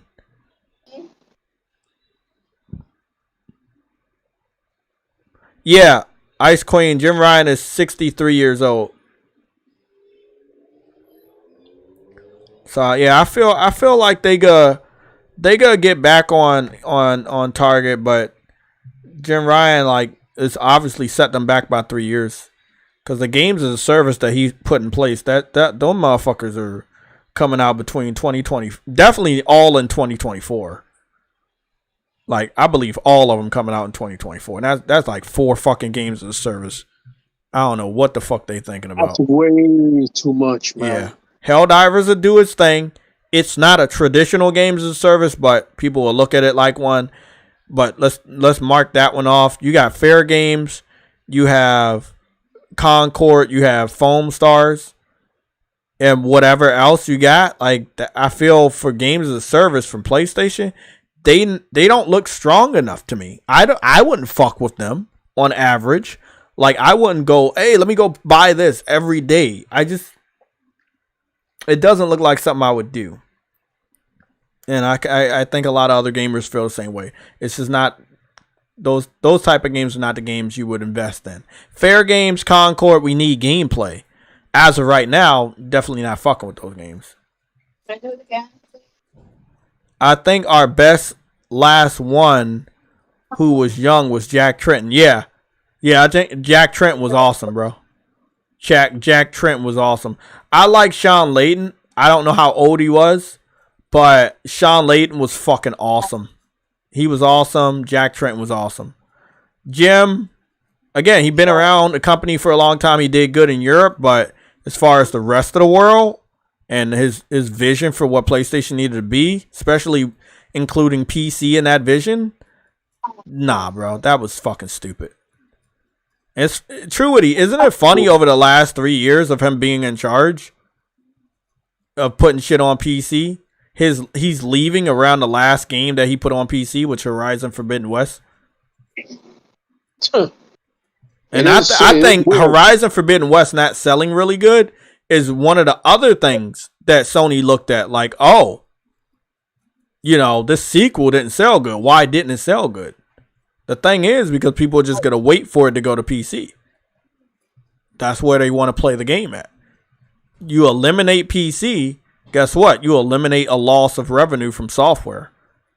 Especially day one or within the first year. Because they have to buy this. They have to buy the system to play the game. Well, that's it. That's the end of the show. It is 6 o'clock in the evening. The sun is going down, and I am going to be going down to Cyberpunk Land. I'm going to be streaming more of that on Twitch. And I'm going to obviously do these timestamps. I hope everybody has a good night. I'll see you guys on Twitch. If you follow me over there, give me an hour. Going to be a punk. I do what I need to do. I'll see you guys on Twitch. I'll send the notification in the community section. I'm going to go do the timestamps real quick. Try to knock that out within the hour. And then I will see y'all over on Twitch for Cyberpunk. I'm going to be getting into the story, so you may not hear me talk a lot. Again, thank you for all the support. Tuesday's stream will be 5 p.m., not 11 o'clock. What's your mission? Is it to do the heist? Yes, it's to do the heist. I have not done the heist yet.